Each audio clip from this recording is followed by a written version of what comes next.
杰森看向美迪亚说道：“美迪亚公主，请叫我杰森。”杰森执起美迪亚的手，吻向她的手背。美迪亚心想：我依然记得那温柔的问候，清晰的仿佛就在昨天。他是我倾尽一生去爱的人，而我确实这么做了。雨水顺着石墙滴落，在阴暗的角落里溅起水花。杰森带着随从走在昏暗的长廊，他停下脚步，看向前方。美迪亚带着镣铐坐在阴暗的床板上，他低声呢喃：“杰森。”站在杰森身后的侍卫厉声喝道：“放肆！竟敢直呼陛下的圣名！”美迪亚看着杰森：“我为你付出了一切，可你却抛弃了我，让那个圣女成为了你的皇后。为了你，我偷走了国家的宝藏，为了斩下狂龙的头颅，我献祭了自己的青春。我甚至亲手交出了祖国最后的士兵，将王位奉献给了你。可作为回报，你却给了我最残忍的背叛。那种痛苦仿佛将我的灵魂彻底粉碎。”杰森说道：“这一切都是因为那个神谕。难道我没有把你的儿子莱恩送上皇太子的宝座作为交换吗？”美迪亚说道：“但是莱恩已经死了，就在我把他独自送进皇宫仅仅6个月后，他就永远的离开了。那一刻，我终于明白，下一个目标就会是我和莉亚。”杰森冷笑一声：“难道没有出现另一个神谕吗？那个神谕宣称你和你的女儿会毁掉这个王国。”他闭上双眼说道：“美迪亚，我没有按照神谕的要求将你处以火刑，而是念在旧情，赐予你毫无痛苦的死亡。可你依然满怀怨恨。”美迪亚冷笑一声：“你肯定觉得自己没有做错任何事，快点结束吧，我不想再看这场肮脏的闹剧了。”杰森低声说道：“对于孩子们发生的事，我确实感到遗憾，但至少你很快就能见到他们了，你不会孤单的。”美迪亚愣住：“孩子们？”他看向杰森，莉亚明明。伯纳走了进来。“对不起，美迪亚姐姐。”美迪亚瞪大眼睛：“伯纳，你为什么会在这里？”他回想起不久前自己将莉亚托付给他，并催促他们离开。他开口说道：“现在这个时间，你应该已经和莉亚一起穿过边境了才对。”伯纳回应道：“我不能背叛陛下。”美迪亚愣在原地。“什么？”伯纳继续说道：“我怎么敢做出那种事？背叛是重罪，姐姐你应该明白的吧？”杰森看着美迪亚说道：“我相信孩子们也会有同样的想法。”美迪亚发出绝望的惨叫：“啊呀呀！”他挣扎着冲向杰森：“你这个禽兽不如的畜生！”伯纳说道：“哎呀，我可怜的姐姐，我们现在该怎么办才好呢？”美迪亚无力地伏在地上，喉咙里发出破碎的呜咽。连畜生都不会伤害自己的孩子。他猛地抬起头，声嘶力竭地怒吼：“你连畜生都不如！”侍卫大声呵斥道：“闭嘴！竟敢在陛下驾前口出狂言！”杰森开口说道：“够了！难道你觉得我连这点宽容都没有吗？”他转身离开牢房，永别了美迪亚。“我会记住你的功劳。天冷了，伯纳小姐，你也不要在这里待太久。”伯纳回应道：“陛下，您的仁慈真是让我受宠若惊。”他转过身看向美迪亚，脸上露出了笑意。一个沉甸甸的锦囊被扔在美迪亚面前。美迪亚愣住了，这是……他颤抖着双手打开锦囊，里面装满了莉亚最珍爱的首饰。莉亚绝望的呼唤声在美迪亚耳边不断回响：“不要，妈妈，求求你，不要赶走莉亚！”美迪亚跪在地上，死死攥着那个锦囊。伯纳发出一声嗤笑：“你以前总是那么骄傲，口口声声自称是公主，可你看看现在的自己，这一切全都是因为你这个愚蠢的女人。”美迪亚心想，原来这就是人们所说的地狱，一个由我自己的愚蠢选择所铸就的无底深渊。但是伯纳，为什么你看起来如此快乐？伯纳清了清嗓子说道：“我不该责怪你，毕竟多亏了你，我们才能走到今天这一步。如果没有你，我们肯定会失败。追随者们还有你的哥哥，可都不是好对付的猎物。”美迪亚说道：“所以到头来，你和你的家族一直都与杰森勾结在一起，是你一直怂恿我把贤者之眼交给杰森，是从那时候就开始了吗？”伯纳露出嘲讽的笑容：“错了，你甚至根本没有察觉到，对吧？真可怜，从一开始，你整个人生中的一切就都在我家族的掌心中。多亏了你，我将成为帝国的皇后，你不过是我们的棋子。现在明白了吗？”当然，杰森也知道这一切，他早就和我们站在一起了。别这么难过，你很快就能见到你亲爱的家人了，你应该感到高兴才对。美迪亚抬起头，死死盯着伯纳：“我不会忘记的，无论是你还是你的家族。”伯纳愣住了，什么？一滴鲜血坠入深红的漩涡，泛起层层涟漪。美迪亚猛地睁开双眼，侍女站在他身后问道：“殿下，您觉得这顶新皇冠怎么样？”美迪亚没有回应，只是静静地坐着。侍女再次轻声唤道：“殿下。”美迪亚看着镜中的自己，神情冰冷而严峻。美迪亚看着自己的双手，发生了什么？我不觉得痛，身体感觉非常轻盈。那原本是一具破烂不堪、干枯且奄奄一息的身体，现在竟然连伤痕都没有了。远征军留下的无数伤口全都消失了。这里太真实了，不可能是地狱。难道我变年轻了吗？他看向身旁的侍女问道：“佩留斯在哪里？”侍女愣了一下：“请问您说什么？”美迪亚盯着他，继续问道：“我的哥哥他还活着吗？”侍女说道：“您在说什么呢？您似乎是因为摔倒而产生了后遗症。”另一名侍女补充道：“国王陛下当然还活着。”美迪亚愣在原地，他猛地站起身：“我要去见我的哥哥。”侍女急忙问道：“您要去哪里？”“陛下现在还在战场上。”美迪亚低声自语道：“所以远征还没有结束吗？”侍女担忧地看着他：“我去叫御医过来。您摔倒的时候撞到了头，所以一定是……”美迪亚打断了他：“我必须亲眼确认。”他快步走出房间，留下2名侍女面面相觑。“殿下！”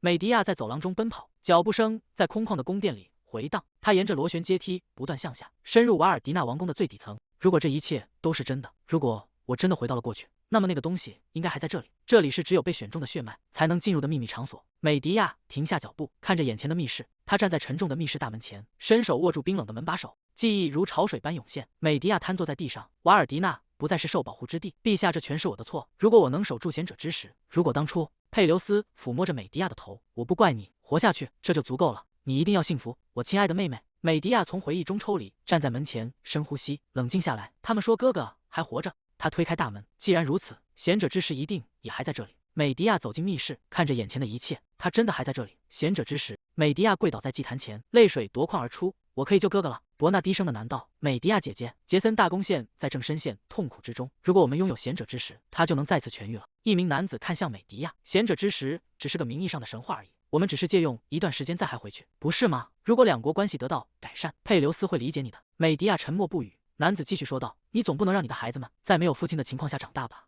阴影笼罩了美迪亚，那些虚伪的声音在他耳边回荡：“我们说这些全是为了你好，所以把贤者之石交给我们吧。”在前世我偷走的贤者之石碎成了碎片，埋在卡曾王国的边境墙内。与叔叔的劝说相反，这块石头并没有带来救赎，两国关系并未因此改善。战场上尸横遍野，佩留斯倒在血泊中，满脸血迹。美迪亚发出一声冷笑。瓦尔迪内的先祖们，守护这片土地的神灵与阴魂们，他跪在祭坛前，感谢你们听到了我最后的请求，我绝不会再重蹈覆辙。美迪亚走在长廊中，现在有很多事情我可以立刻改变。贤者之石依然存在，时间点就在那次坠马事故前后。现在的我应该是17岁。17岁那年，我去参加茶话会时，从马上摔了下来。在我险些丧命的那天，侍女内里尔为了救我挺身而出。当我醒来，得知他已经离开王宫时，我感到非常难过。他说，如果继续侍奉一个没落的王室，他会先死掉，然后离开。他说，任何地方都比这里好。美迪亚站在拱门下，内里尔不是那种会不辞而别的人。远处传来细碎的交谈声，你听说了吗？杰娜好像正在殴打公主府的一名侍女，就是那个放弃了骑士身份，自己跑进公主府的怪人。他太死板了，结果惹到了女管家。看来他们是想利用公主坠马事故作为借口彻底除掉她。这怎么可能？大家都看到他救了殿下。如果女管家这么说了，那就是事实。只要想歪曲事实，随你怎么说都行。谁能违抗那个女人的心情呢？美迪亚站在他们面前，神情冷峻。侍女颤抖着行礼。殿下，美迪亚问道，在哪里？侍女支支吾吾地回应道，那个。美迪亚握紧了拳头。我现在明白了，内里尔的事情归根结底也是我叔叔干的好事。他盯着侍女命令道，带我过去。鞭子抽打的声音在房间内回荡。杰娜挥舞着长鞭吼道，你非要见血才肯罢休吗？你只需要说你要离开就行了，就算你死撑到底，也不会有人知道，甚至连你的主子都不会知道。你觉得这样做能得到什么？你只会像条狗一样死掉，明白了吗？杰娜停下动作，看着眼前的人骂道，恶毒的女人，你真的打算一个字也不说吗？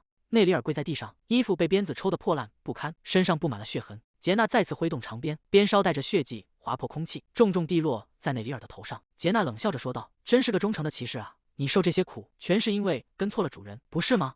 他高高举起手臂，准备再次挥下。你是在找死吗？一只手突然伸出，死死扣住了杰娜的手腕，阻止了鞭子的落下。杰娜惊愕地转过头，看清来人后，发出一声惊呼，殿下！美迪亚面无表情地站在那里，单手夺过杰娜手中的长鞭，眼神冰冷而威严。内里尔抬起满是血迹的脸，难以置信地看着眼前的身影。殿下，您怎么会在这里？美迪亚猛地挥动手中的长鞭，鞭梢划破空气，重重地抽在杰娜的脸上。杰娜发出一声惨叫，捂着脸连连后退。您在干什么？美迪亚冷冷地回应，这句话应该由我来问。他向前迈出一步，是谁允许你私自带走我的侍女，并对她动用私刑的？一个低沉的声音从门口传来，是我。一名穿着深紫色礼服的人走入房间，看向美迪亚说道，公主殿下，这到底是在闹哪出？如此丢人现眼的暴行。杰娜冲到来人身旁，女仆长。美迪亚看着他，心中暗自思忖，她看起来就像是一直在等待这一刻。这个女人作为叔父和内务大臣的傀儡，即便没有资格，也掌控了内宫。她曾污蔑我是个放荡的公主，并竭尽全力孤立我。女仆长看向美迪亚说道，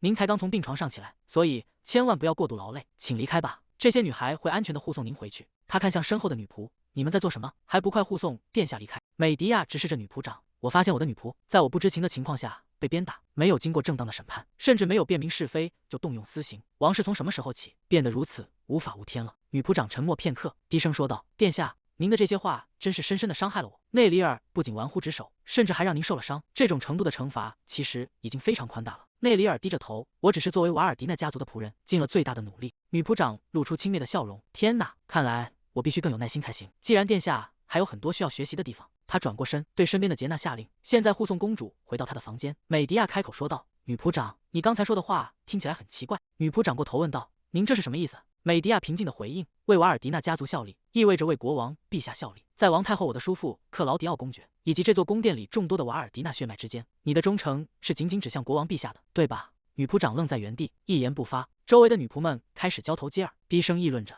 那个人显然就是国王陛下，不是吗？为什么女仆长不回答这样一个显而易见的问题？”女仆长咬紧牙关，内心愤怒地咒骂着：“该死！摄政王生性多疑，这些女仆中甚至可能就有他的间谍。如果我在这里承认我的主人是国王……”美迪亚看着女仆长问道：“这是一个很难回答的问题吗？”女仆长回应道：“我只是对您问出如此显而易见的问题感到有些慌乱。我的主人当然是国王陛下，佩留斯陛下。”美迪亚微微一笑：“确实如此，你说的对。那你为什么要这样对待国王陛下留给我的女仆？你真的认为那个女孩伤害了我吗？”美迪亚的声音变得冰冷：“你能对着你那唯一的主人发誓吗？”女仆长死死盯着美迪亚，愤怒在心中翻腾。这个小鬼，他心中暗自盘算，虽然不知道他为什么突然发难，但我必须彻底让他认清自己的地位。女仆长露出一丝冷笑，语气傲慢地说道：“恕我直言，我看不出这场对话有什么意义。您仅仅是国王的血亲，并不是我真正的主人。而且在先王的葬礼上，王太后悲痛欲绝的哭喊声，至今仍在我耳边回荡。”王太后紧紧抓着美迪亚的肩膀，声嘶力竭地怒吼道：“都是因为你，我的儿子，是因为你才死的！”年幼的美迪亚站在原地，眼神中充满了惊恐与无助。无数人都在哀悼，整个国家都沉浸在痛苦的哭泣声中。女仆长的脸上带着扭曲的笑意：“我也一样。如果不是因为您，我们本不必承受这样的悲痛。如果不是因为您，我现在应该还在侍奉先王，也不必对一个女仆进行如此严厉的教导。”美迪亚静静地听着，面无表情。女仆长继续说道：“谁该为先王和王后的悲剧负责？这已经再清楚不过了。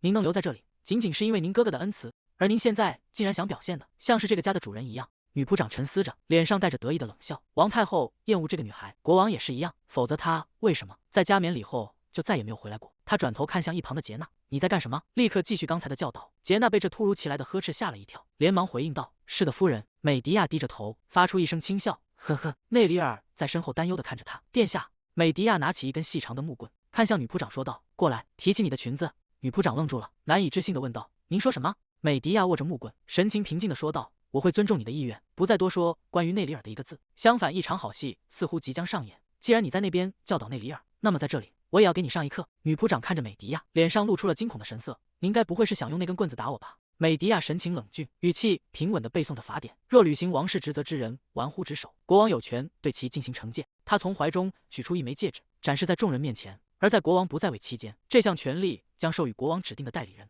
美迪亚将那枚戒指戴在手上，神情威严地看向前方：“你认得这个吗？这是我哥哥离开时留给我的王室印章。”女仆长看着那枚戒指：“我从未听说过这种事。”美迪亚说道：“当先王在战场上时，摄政王正是利用这一条款，严厉惩罚了王室成员。难道这也需要我教你吗？”女仆长站在原地，脸色阴沉。美迪亚露出一丝冷笑：“我的女仆长，你真的很无知不是吗？提起你的裙子！”女仆长惊叫道：“殿下！”美迪亚语气冰冷地命令道：“照做。”女仆长上前一步，颤抖着提起裙摆。她在心中暗自揣测，她绝对没有胆量真的挥下来。如果她现在胆敢反抗我，她比任何人都清楚自己会面临什么样的下场，除非她彻底疯了。美迪亚高高举起手中的木棍，木棍带着风声呼啸而下。女仆长发出一声凄厉的惨叫，瘫倒在地上。美迪亚俯视着她，站起来：“现在倒下还太早了，我们才刚刚开始。”女仆长惊恐地喊道：“等一下！”木棍再次挥下，惨叫声在仓库中回荡。美迪亚搀扶着受伤的内里尔，在长廊上缓慢地行走。内里尔虚弱地问道：“殿下，您为什么要那样做？”美迪亚稳稳地扶住他：“别勉强自己，靠在我身上。”内里尔低声说道：“谢谢您。”女仆长掌控着整个宫殿，她一定会报复您的，哪怕是现在。我应该回去把事情解决掉。美迪亚低下头，长发遮住了她的神情。“对不起。”内里尔愣住了，疑惑地看向他：“殿下。”美迪亚流着泪说道：“你是因为我才受苦的。”他心中充满了悔恨。在前世，内里尔并不只是离开了皇宫，他是为了保护我被活活打死的。美迪亚悲伤地问道：“为什么一个曾经的骑士要白白遭受那些毒打？你本该还手的。”他心中泛起涟漪。为什么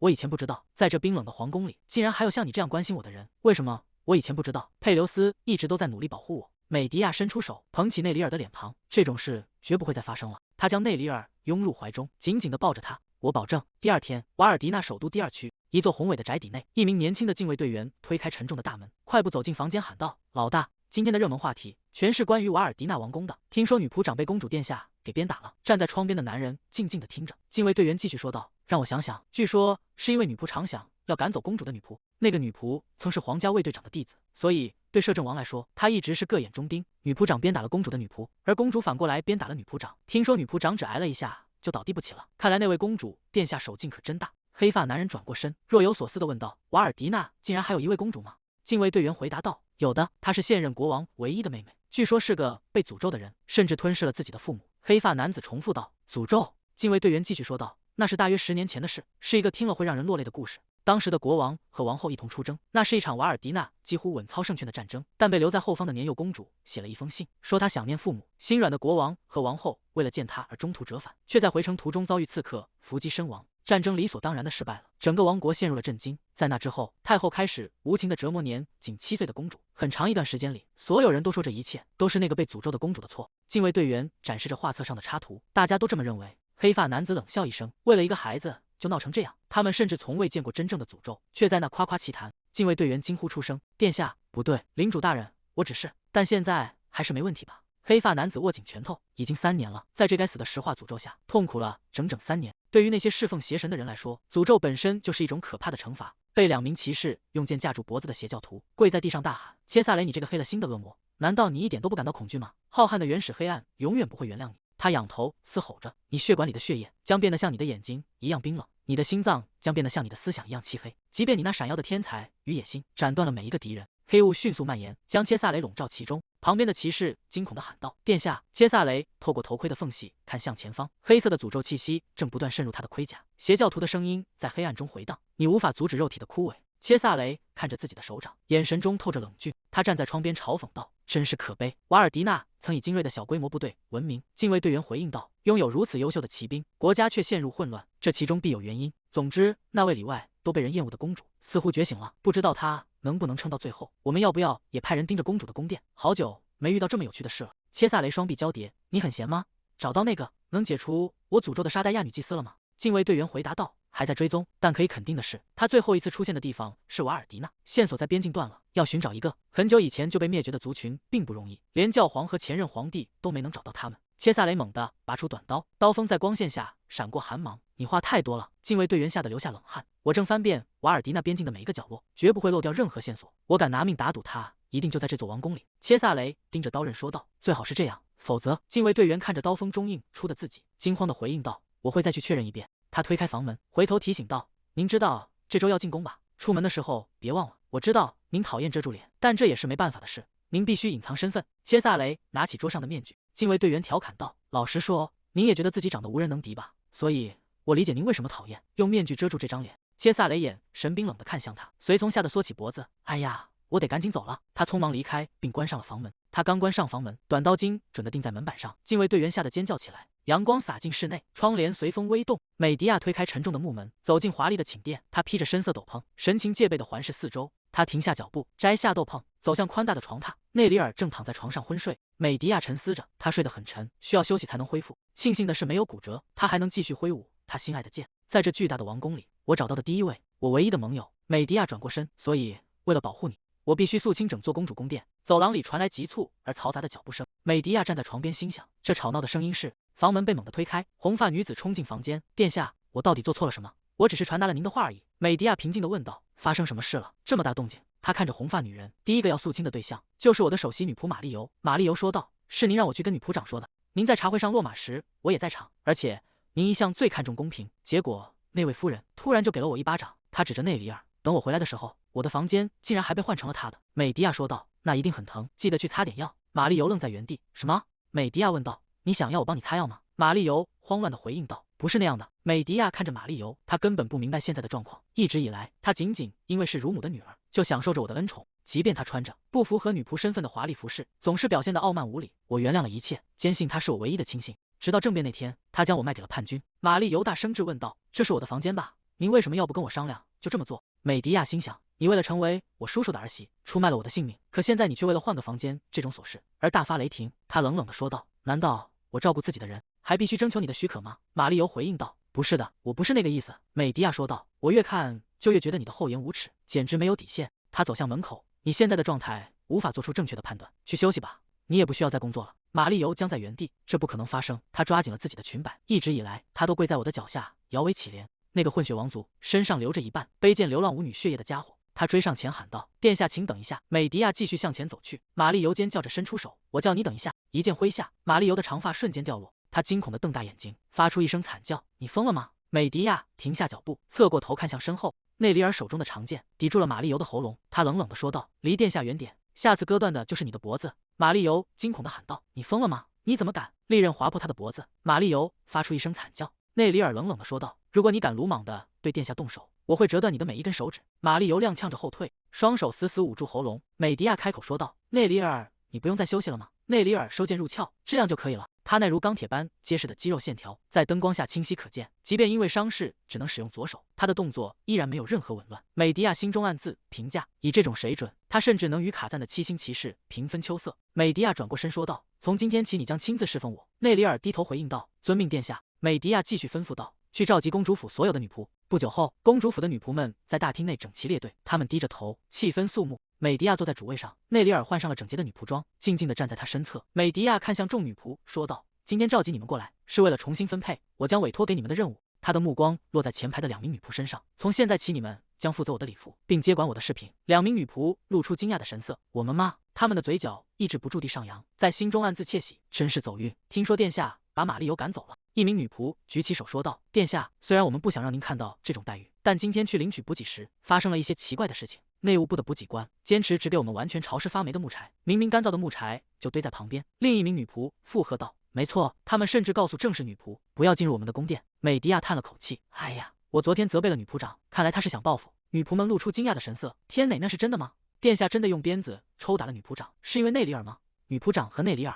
美迪亚打开装满宝石的箱子，这是我的宫殿，也是我的人，无论是你们中的谁，都不只是因为内里尔。女仆常怀有这样的恶意，你们这段时间会过得很辛苦。对不起，我不会向女仆长屈服的。如果我们现在不反抗，她会觉得可以随意夺走我们的生命。美迪亚将宝石发给女仆，虽然我可能缺乏权力，但我也不希望看到你们被那样对待。等时机成熟，我会请叔叔出面调解。所以，为了我这个没用的主人，在那之前，请先忍耐一下。一名女仆诚恳地回应道：“殿下，我们既然知道了您的心意，怎么会怨恨您呢？”另一名女仆附和道：“没错，无论女仆长怎么做，我们都会全心全意地侍奉殿下。”美迪亚露出欣慰的笑容：“谢谢你们。”女仆们退下后，房间里只剩下美迪亚和内里尔。内里尔严肃地说道：“那些人一直向外面传递关于殿下的消息，您给那些蝙蝠一样的家伙太多东西了。”美迪亚平静地回应道：“所以必须把他们清理掉。”内里尔追问道：“您打算怎么做？”他们一离开宫殿，可能就会把收到的珠宝卖掉。美迪亚的眼神变得冰冷，那正是我想要的。那些珠宝全都是我叔叔送给我的，这些看起来昂贵的大宝石，甚至没有一丝优雅可言。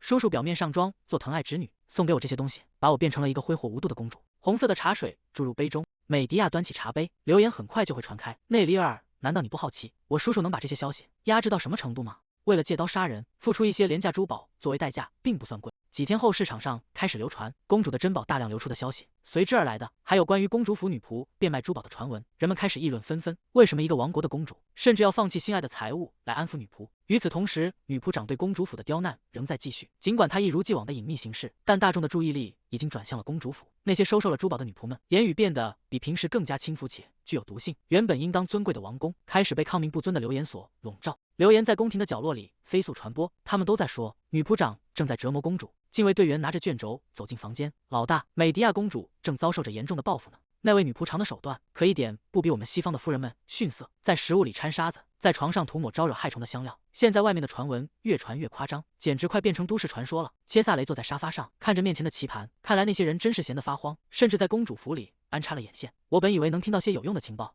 禁卫队员展开卷轴说道：“可怜的公主，听说她为了撑下去，甚至拿出了摄政王公爵送给她的珠宝。”切萨雷停下手中的动作，他交出了珠宝吗？禁卫队员回应道：“是的，全都流向市场了。黑蓝宝石，还有那套让暴发户们疯狂的羔羊之类。”切萨雷陷入了沉默。禁卫队员说道：“他是天真还是单纯的愚蠢？难道他真的以为靠那些东西就能拉拢盟友吗？”切萨雷缓缓开口：“如果他另有目的呢？”禁卫队员愣了一下：“什么？”切萨雷捏住一枚棋子，将其稳稳地落在了棋盘的底线，声变为后。禁卫队员发出一声惨叫：“老大！”偏偏在这个时候，我的主教就这样没了。切萨雷注视着棋盘，心中暗自思忖：虽然罕见，但有时最弱小、最微不足道的存在，反而会吞噬一切。问题在于他会如何改变，又会吞噬掉什么？或者他是否反而会被吞噬？切萨雷的嘴角勾起一抹玩味的弧度。有意思！一阵尖锐的叫喊声打破了黄昏的宁静。放开我！你们要带我去哪？一名女仆被强行拖走，她惊恐地挣扎着，这到底是怎么回事？2名女仆被粗绳紧紧捆绑，狼狈地摔倒在地上。年长女仆双手环抱在胸前，居高临下地俯视着他们。做了这种不要命的事，你竟然还这么话多！从今天起，你们不再属于公主府了。周围聚集了许多围观的女仆。年长女仆指着地上的2人说道：“王宫里无数的女仆都亲眼看见了，你们这些卑鄙的小人，竟然阴谋折磨公主殿下，甚至还想栽赃嫁祸，说是受了女仆长的指使，被捆绑的女仆拼命挣扎，这不可能，这是谎言，我们是无辜的。折磨公主的人明明是女仆长啊！他们对着紧闭的宫殿大门呼喊：“殿下，请救救我们！”另一名女仆也跟着大喊：“你以为殿下会坐视不管吗？”年长女仆烦躁地按住额头，一个平静的声音从后方传来：“发生什么事了？”年长女仆转过身，快步走到美迪亚面前，微微躬身说道：“公主殿下，这段时间您一定受了不少苦。女仆长派我们过来拨乱反正，虽然有些迟了，但那些傲慢无礼的丫头一直试图挑拨女仆长与殿下之间的关系。由于他们犯下了侮辱皇室的重罪，所有人都会被处以死刑。”美迪亚静静地听着，面无表情地回应道：“我明白了，辛苦你们了。”中年女仆松了一口气，非常感谢您的理解。她侧过身，指着身后的几名新面孔：“我们还带来了新的女仆，她们是刚进宫的孩子，纯洁且勤快。”美迪亚的嘴角微微勾起，那真是太让人放心了。既然是女仆长亲自挑选的人，自然是可以信任的。她的声音在庭院中回荡：“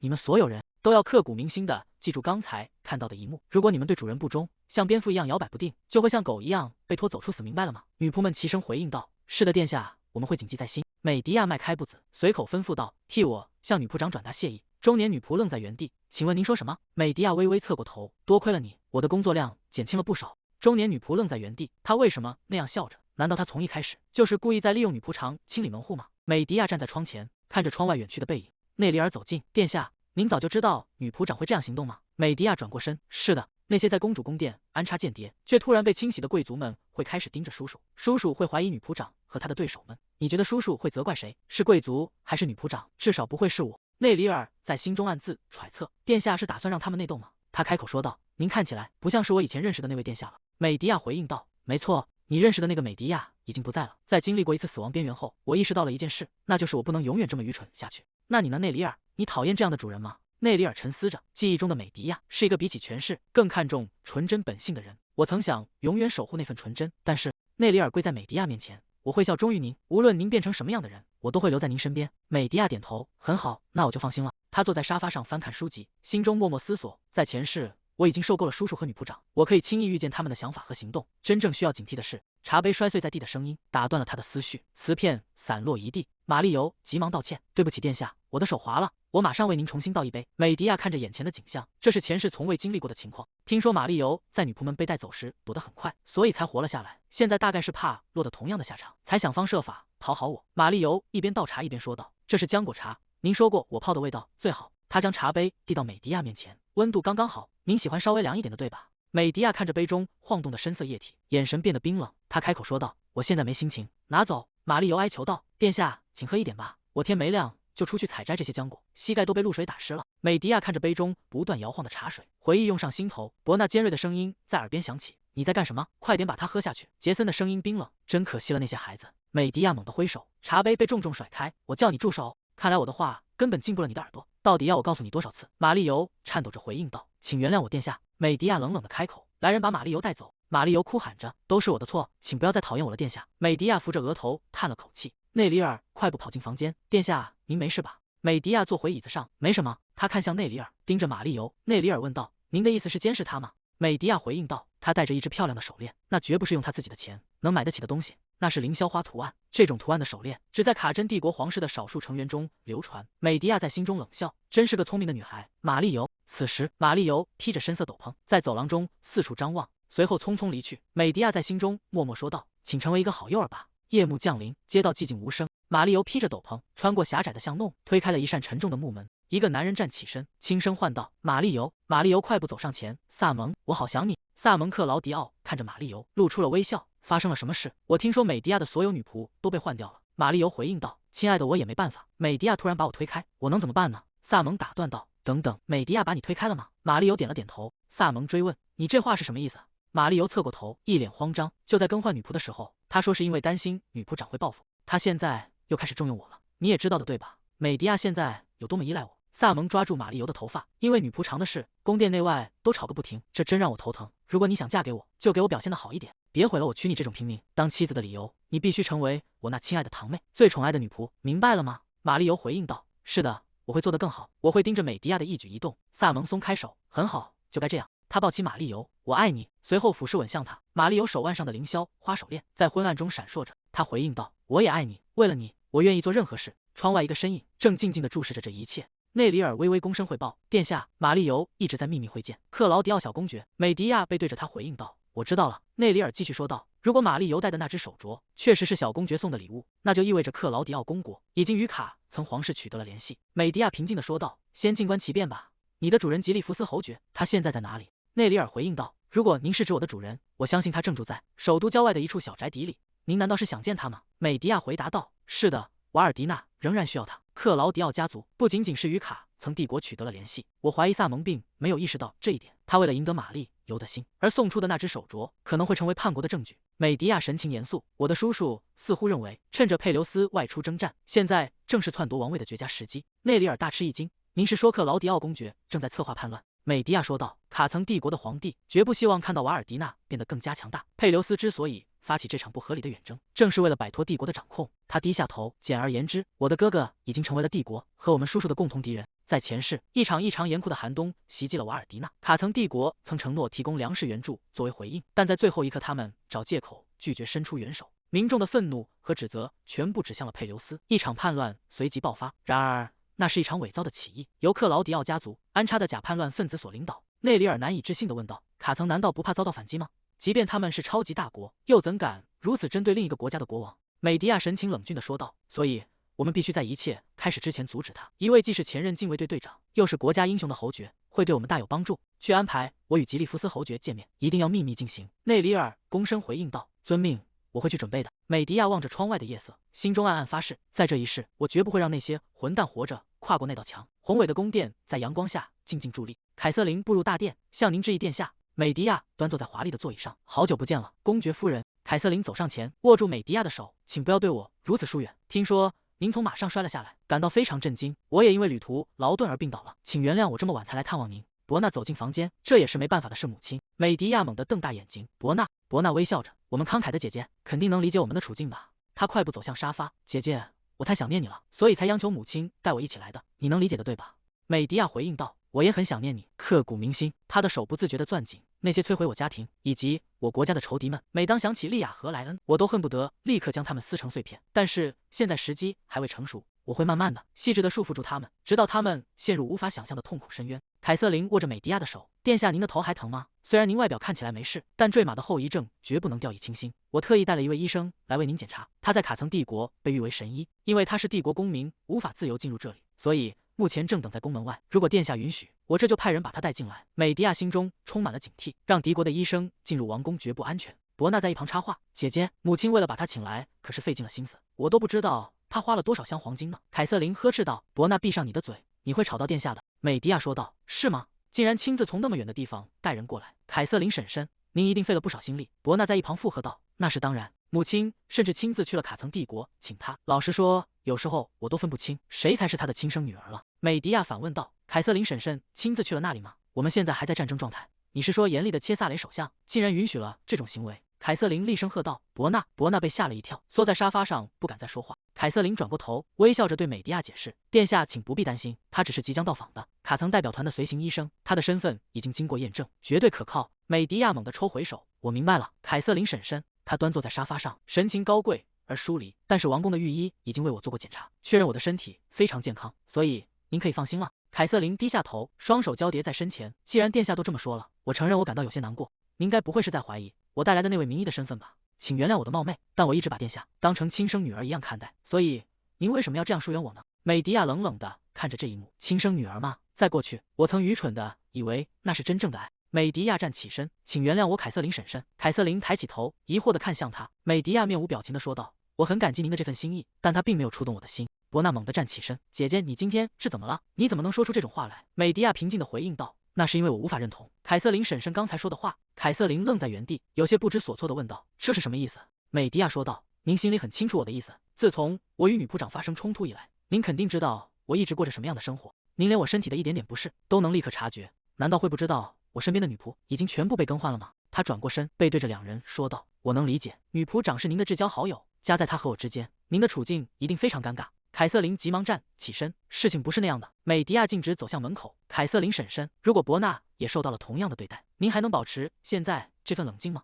您可以把我当成亲生女儿看待，但我永远无法成为您的亲生女儿，这真让我感到失望。请两位现在离开吧，今天剩下的时间里，我不想再见到你们任何一个人。凯瑟琳大声喊道：“殿下，请等一下！”沉重的大门紧紧关闭，将他们隔绝在会客室内。凯瑟琳猛地转过身，对着伯纳怒斥道：“你为什么要在那儿多嘴？”伯纳被吓得缩起了肩膀，不敢回应。凯瑟琳用手扶着额头，心中充满了挫败感。我本以为已经彻底驯服了他，难道是我哪里做的不够吗？如果女仆长能把事情办好，也不至于变成现在这样。我绝不能让亲手养大的野兽就这样逃走。首先，我必须惩罚女仆长魁星，以儆效尤。玛丽尤潜入昏暗的房间，在衣柜前蹲下身子，借着微弱的灯光翻找。快点，再快点！她从柜子里翻出一块手帕，上面绣着埃蒂安的名字。玛丽尤嫌恶地侧过头，这上面简直像沾了蟾蜍的粘液，味道真难闻。把埃蒂安和公主殿下牵扯在一起，女仆长真是阴险。埃蒂安是世袭贵族，历经3代积累名望，身为王室事务大臣，他是摄政王最得力的亲信，但他本质上是个贪婪又恶心的色狼。仅仅是看着他，就让人感到反胃。玛丽尤沉思着，现在埃蒂安的手帕被藏在了卧室衣柜里，美迪亚公主彻底完了，这会成为王宫里最劲爆的丑闻，真是活该。如果她被发现和50岁的癞蛤蟆埃蒂安伯爵有染，管他是不是皇室成员，都不会再有任何婚约找上他了。曾经我们相处的还算不错。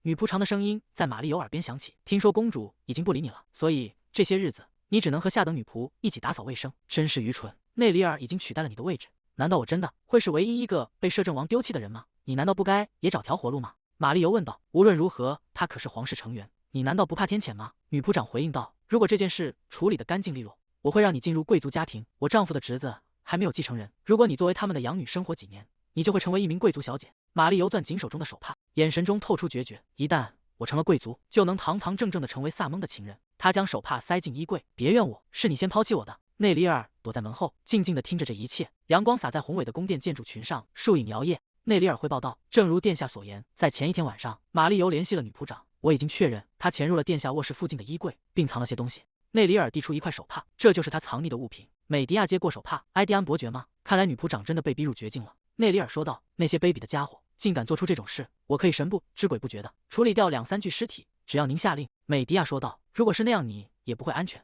内里尔手握剑柄，殿下是我的主公，也是我的恩人，为了殿下，我甘愿献出生命。美迪亚沉思着，面对这么死板的人，我该怎么办才好？感觉他随时都会爆发出来。他靠近内里尔，伸手拍了拍他的肩膀，冷静点，现在还不是时候。更重要的是，你之前说过你对潜伏很有信心，对吧？内里尔回应道：“是的，殿下。”美迪亚松开手，那么就让我们把女仆长的这份礼物还给他吧。他从抽屉里拿出一件首饰，这是一个新来的女仆交给我的。他说玛丽尤似乎偷了我的手链，虽然他说是在地上捡到并想归还，但这听起来很可疑。我们应该把它还给真正的主人，但仅仅是这样还不够，把它包在埃蒂安的手帕里。内里尔接过包裹好的手帕，将其收进怀中，属下遵命。美迪亚拉起兜帽遮住长发，那我们出发吧。你说过会有人接应我们去吉利福斯侯爵的领地，对吗？内里尔回应道：“是的，我的同僚应该已经带着马车在等候了。”玛丽尤追问道：“他也是吉利福斯侯爵的部下吗？”内里尔停下脚步，转过头，露出一丝笑意：“是的，虽然那家伙有点傲慢，但办事非常利索。我相信殿下也会喜欢他的。”夕阳的余晖洒在石砌的庄园围墙上，一扇小门静静伫立在光影中，远处传来了沉稳的脚步声。真没想到这辈子能看到皇室成员走这扇侧门，这是我们骑士偷溜出去时常走的门。美迪亚看着眼前的青年，他确实很无礼。金发青年靠在马车旁，向您致敬，公主殿下。我还以为内里尔挖了条新地道钻出来呢，让身份如此卑微的人等上一会儿也没什么大不了的。内里尔挡在美迪亚身前，注意你的言辞，汤姆，你面前的是殿下。汤姆只是轻蔑地笑了笑。内里尔低声骂道：“你这混蛋！”美迪亚看着眼前的争执，这还在忍受范围内，比起前世遭受的那些蔑视和冷眼，这根本不算什么。他的嘴角微扬，露出一丝笑意。没关系，内里尔。他掀开兜帽，看向汤姆说道：“很高兴见到你，请安全地把我们送到领地。”汤姆愣在原地。好的。美迪亚踩上马车的踏板，在内里尔的搀扶下进入车厢。他回头说道：“那么出发吧。”汤姆在外面喊道：“马车轮子脱落了，我这就去修理一下。”他敲了敲车厢门，听到了吗？可能需要一点时间。内里尔低声咒骂道：“那个混蛋，真是的。”他看向美迪亚，非常抱歉，殿下。美迪亚伸出手拉开了车窗的帘子，路边满是伤残的士兵。他开口问道：“那些是退伍士兵吗？”内里尔回应道：“是的，公主殿下。随着战争持续，他们的人数还在不断增加，有些人带着家眷留在这里，而那些家乡被毁或身体残疾的人已经无处可去了。”美迪亚收回视线，放下了窗帘。汤姆在外面喊道：“我们要出发了。”马车缓缓驶离，朝着远处的宏伟宫殿行进。吉利福斯侯爵微微躬身行礼，向公主殿下问安。美迪亚坐在高背椅上，回应道：“好久不见了，吉利福斯侯爵。”吉利福斯侯爵感叹道：“时光飞逝，您已经长这么大了。”美迪亚说道：“而您还是一点没变。”吉利福斯侯爵沉默了片刻，他注视着美迪亚，心中暗自评价：依然那么稚嫩，就像一只还没发育完全的小鹿。回忆涌上心头，吉利福斯侯爵说道：“殿下您绝对不能被那些人的花言巧语所蒙蔽，他们只是在利用您来谋取私利。您必须倾听民众的哀鸣。年幼的美迪亚回应道：“我从叔叔那里听到了所有事情，听说侯爵的目标是我的印章，我再也不会听侯爵的话了。”吉利福斯侯爵心中暗自思忖：一个人的性格不会一夜之间改变，他一定是和侍女闹翻了，才因为焦虑跑到这里来。瓦尔迪娜已经失去了光彩，看来很难再重新闪耀了。我现在没有重返权力泥潭的打算。吉利福斯侯爵开口说道：“我认为手续已经办完了，既然您特意跑一趟，我也直说了，我早已离开政务，并且没有回去的打算。很抱歉，我帮不上忙。”美迪亚平静地回应道：“我明白了，我很清楚侯爵的想法。”他将一份卷轴推到桌面上，但那不是我的请求，虽然不多，但这是我的全部财产。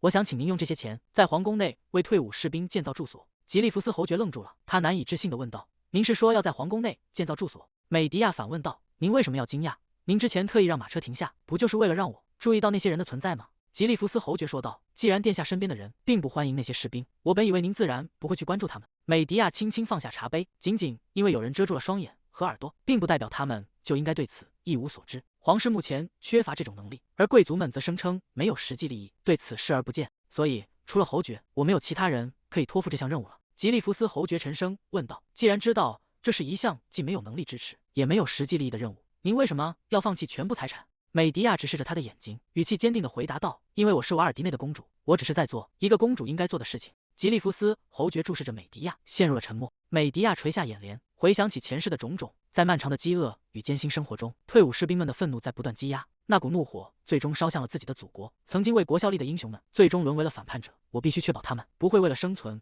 而加入叛军。他看向吉利福斯侯爵说道：“当然，我也可以把这件事交给切萨雷宰相，但是切萨雷大人并不像侯爵您这样关心士兵。我信任您，信任您对民众的赤诚之心。”吉利福斯侯爵陷入了长久的沉思。马车在颠簸中前行，美迪亚翻阅着手中的文件。内里尔关切地问道：“殿下，您还好吗？”美迪亚轻声回应道：“我没事。”内里尔神情复杂地说道：“我不知道该怎么评价。严格来说，照顾退伍士兵本应是皇室的责任，但殿下竟然动用了全部的个人资产。”美迪亚微笑着看向他：“你担心我会变得一贫如洗吗？”内里尔认真地回应道：“如果殿下真的破产了，我会负责供养您的。”美迪亚轻笑出声：“瓦尔迪娜变得强大，而我却破产了，所以由你来养活我，听起来倒也不错。”内里尔心中感到一阵莫名的酸楚，是因为殿下那副超然的态度吗？他谈论起自己的安危与福祉时，语气平淡的仿佛那根本不值一提。美迪亚开口问道：“手帕和手链处理好了吗？”内里尔恭敬地回应道：“我已经按照您的吩咐处理掉了。”美迪亚心中暗自思忖：应该快开始了，或许现在那里已经乱成一团了。阳光洒在皇宫洁白的圆顶建筑上，庄严而肃穆。皇太后紧握着手中的孔雀羽毛扇，沉声问道：“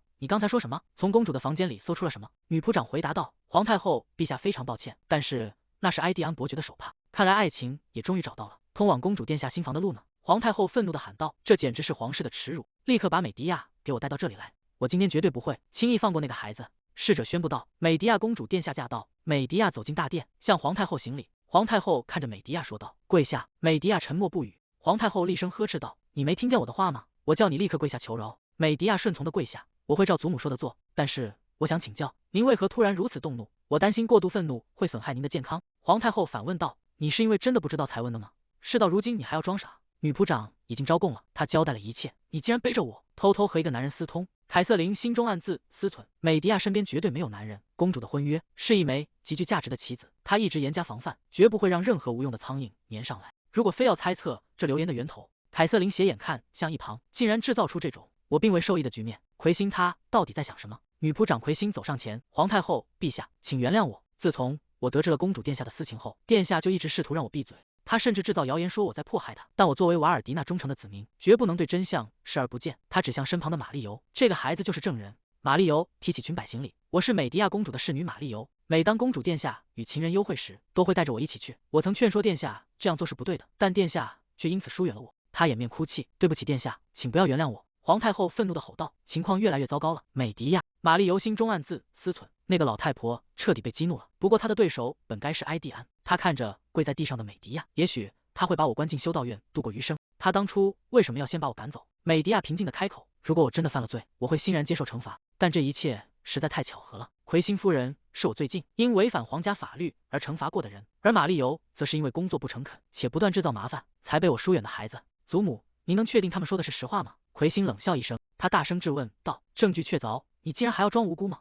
他一把将玛丽尤推到身前：“这个孩子会作证的。”玛丽尤急忙附和道：“没错，是手帕，那是公主殿下最珍视的东西。她说那是情郎送给她的信物。皇太后扶着额头，够了，我已经下令搜查公主的房间了。带皮娜泰利进来。大门被推开，皮娜泰利走进大殿，向皇太后陛下问安。皮娜泰利已完成您的指令，现已归来。皇太后看说道：“欢迎回来，皮娜泰利，你辛苦了。”皮娜泰利回应道：“我只是遵从您的旨意。”皇太后神情严肃地问道：“那么你找到证据了吗？”皮娜泰利回应道：“是的，我找到了王宫大臣埃蒂安的手帕。然而，我发现证据的地方并不是公主殿下的房间。”皇太后疑惑地问道：“什么？”皮娜泰利指向玛丽尤说道：“而是在那个侍女的房间里。”玛丽尤整个人僵在原地，她惊慌失措地喊道：“你在说什么？那不可能是真的！”美迪亚心中暗自思忖：别再装无辜了，玛丽尤，皮娜泰利夫人绝不会按照你预想的方式行动。几天前的清晨，森林中阳光穿透树叶，美迪亚与皮娜泰利相对而立。皮娜泰利问道：“您是认真的吗，殿下？”美迪亚回应道：“当然。”他伸出手：“我知道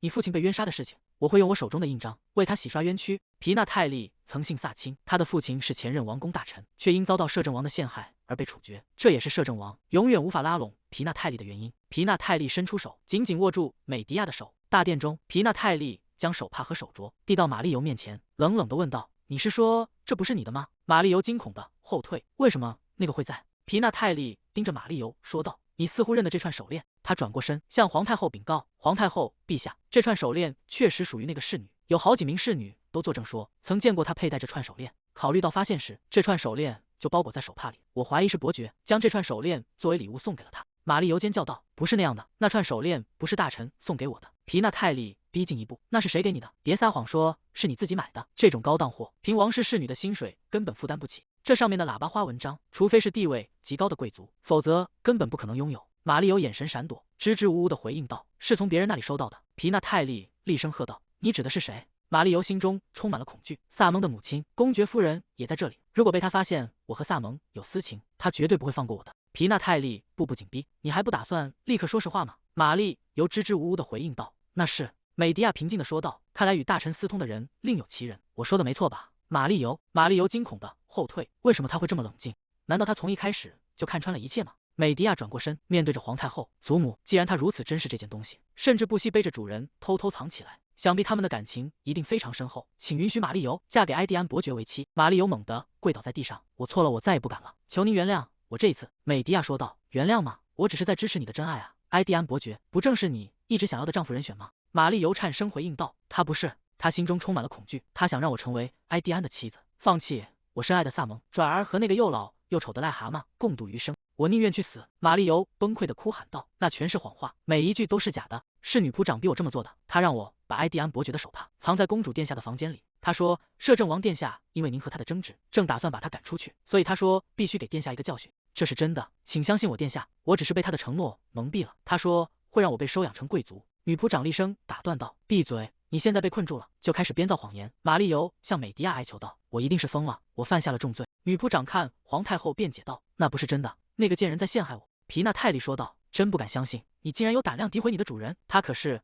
瓦尔迪纳血脉的一员。”皇太后咬紧牙关，真是可悲的景象，把这两个无理的家伙拖下去，应该打断他们的气管，挑断他们的手筋，让他们再也无法诋毁主人。女仆长被卫兵架住，她歇斯底里的叫喊着：“谎言，全都是谎言！一定是美迪亚指使那个女仆演了这出戏，放开我！”她看向一旁的凯瑟琳：“凯瑟琳，救救我！你知道这是个陷阱。”凯瑟琳冷漠地避开了视线。皇太后看着美迪亚：“你真的认为这样做就能证明你的清白吗？即便撇开这次事件不谈，我也听够了关于你那些令人难以忍受的行为。正是因为你如此轻率地到处炫耀国王的印章，你的下属才有胆量轻视你。立刻把国王的印章交出来！我已经看够了你这些愚蠢的小把戏。”美迪亚沉默地跪着，没有回应。皇太后提高了音量喊道：“我说现在就把它拿过来！”凯瑟琳开口劝道：“母亲，请冷静点，这样大发雷霆对您的健康不利。我相信殿下肯定没有恶意，他还太年轻太天真，所以可能还不理解宫廷里的权力运作方式。”皇太后冷哼一声，简直是一派胡言。就连伯纳都表现得比她端庄，尽管伯内比她还要年幼，我到底还要忍受这个可怜的女孩多久？凯瑟琳看向美迪亚：“殿下，请求原谅吧。如果您保证不再这样做，皇太后陛下或许会宽恕您的。”美迪亚依旧沉默不语。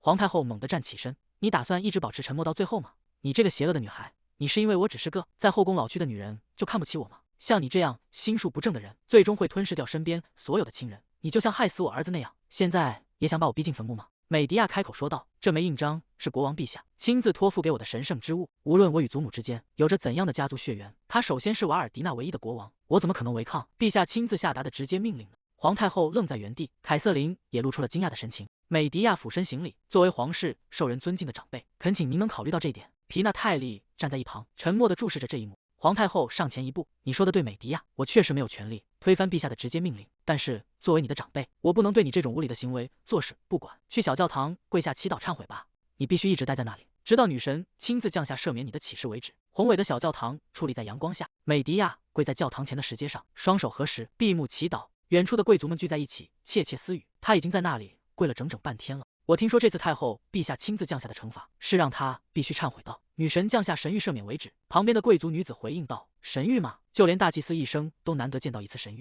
这不过是太后的一种手段罢了。”在他的心情好转之前，他根本没打算原谅公主殿下。夜幕降临，美迪亚跪在巨大的女神像前，在寂静的庭院中独自祈祷。巨大的女神像在月色下静默伫立，转眼已是白昼。瓦尔迪内的宫殿在阳光下显得庄严而宏伟。西萨尔站在窗前，抬手扶了扶眼镜，发出一声沉重的叹息。他怀中抱着厚重的书籍，神情冷峻地看向窗外。在空旷的广场中央，美迪亚依然跪在女神像前，身影显得格外渺小。西萨尔看着那个方向，低声说道：“已经整整3天了。”他沉默地注视了片刻，随后转身离开窗边。一名男子抬起手，轻轻敲了敲。“我还在想，你为什么突然改变了我们的见面地点？但是你的动机是不是表现得太明显了？”西萨尔，切萨雷双手环抱在胸前，嘴角带着一抹若有若无的笑意。西萨尔抱着书本，面无表情地回应道：“别胡说八道了，这只是个巧合。”切萨雷发出一声冷笑。关于公主的传闻已经传遍了整个王城。他坐到一旁的扶手椅上，据说他已经维持那种状态3天了。看来你很担心他。西萨尔翻开手中的文件，我说了，那只是个巧合。更重要的是，我们来谈谈正事。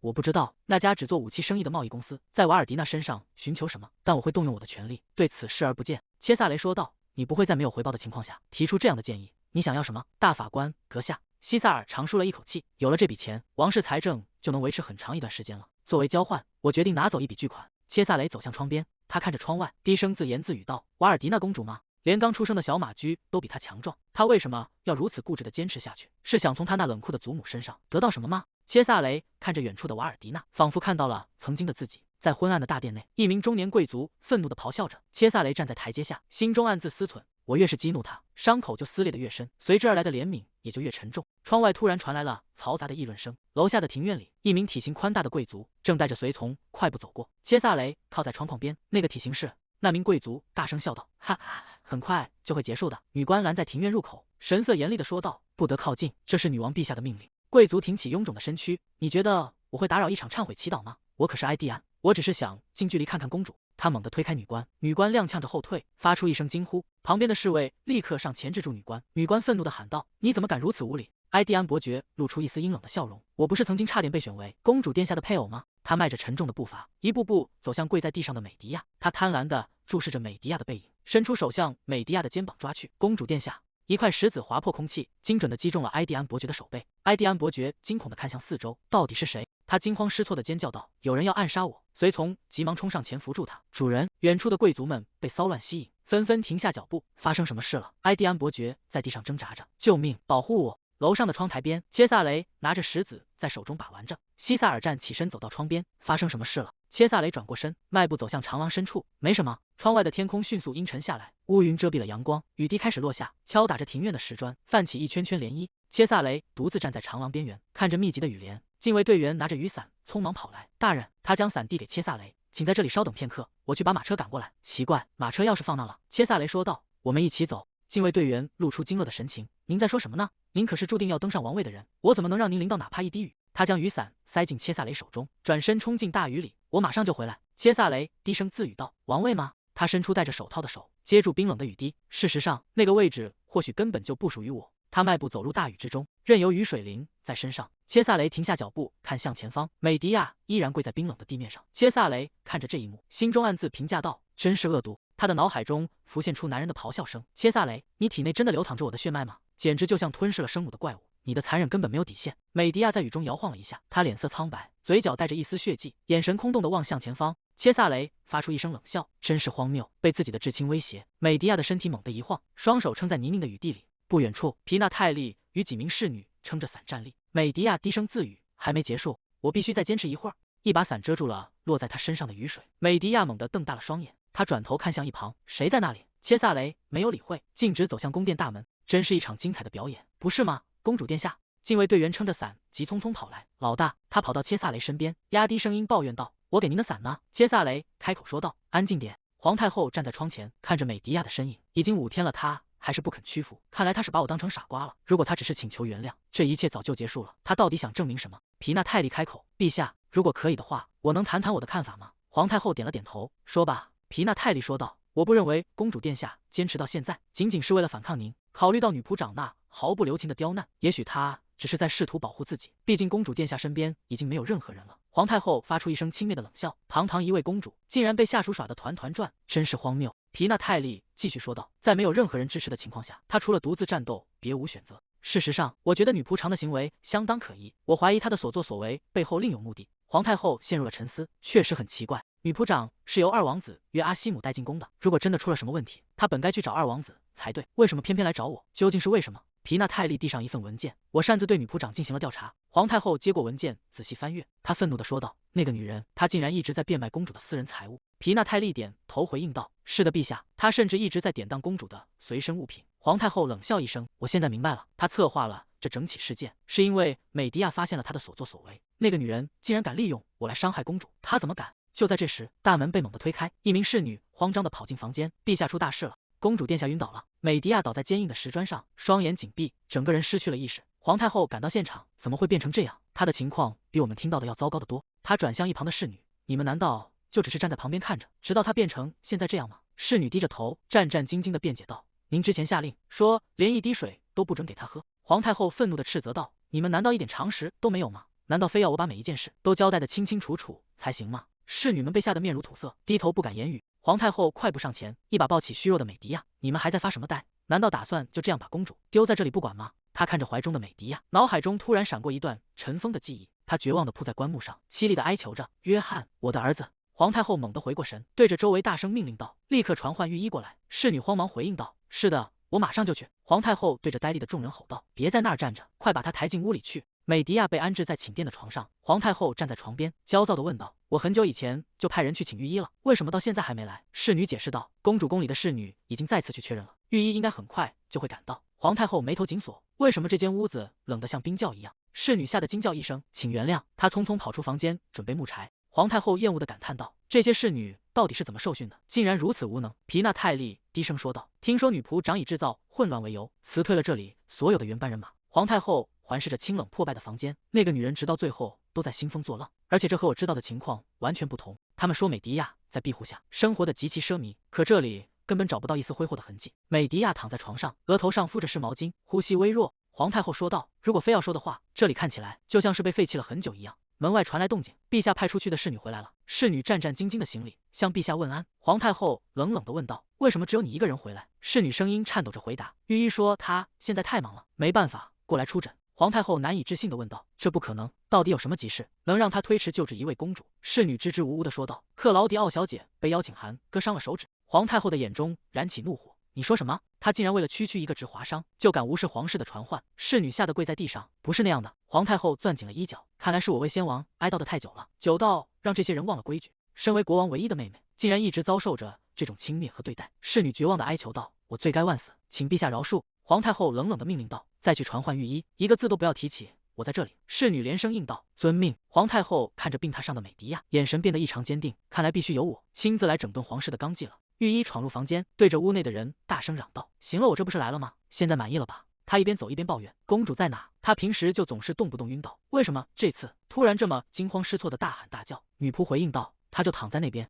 御医看向躺在床上的身影，语气依旧不耐烦：“她不是躺得好好的吗？又没到快没命的地步，为什么要这样把我折腾来折腾去？如果我因此惹恼了克劳迪奥，你们打算负责吗？”皇太后冰冷的声音响起：“你无视了传唤，现在竟然还敢如此轻率地议论皇室！”御医愣在原地，他惊恐地喊道：“皇太后，陛下！”皇太后怒吼道：“区区一个御医，竟然敢怀有如此不忠的想法！”御医瘫倒在地上：“陛下，我犯下了死罪，请处死我吧！”皇太后俯视着他：“既然你这么想死，那我就成全你。”他看向周围的侍卫下令：“你们还愣着干什么？把他拖出去！”这个傲慢的家伙竟敢对皇室不忠，我必须严惩，剥夺他宫廷御医的职位，并且禁止他的整个家族踏入首都半步。2名侍卫上前架起御医，御医拼命挣扎着：“陛下，我求求您，请千万不要这样。”沉重的大门在御医的哀求声中关上，房间内恢复了死寂。皇太后抬起手按住额头，深深地叹了一口气。没想到公主的威信竟然已经堕落到了这种地步。皇太后急促地询问：“我的私人御医到了吗？”侍从回应道：“他刚刚赶到。”夜色深沉，月光笼罩着宏伟的宫殿建筑。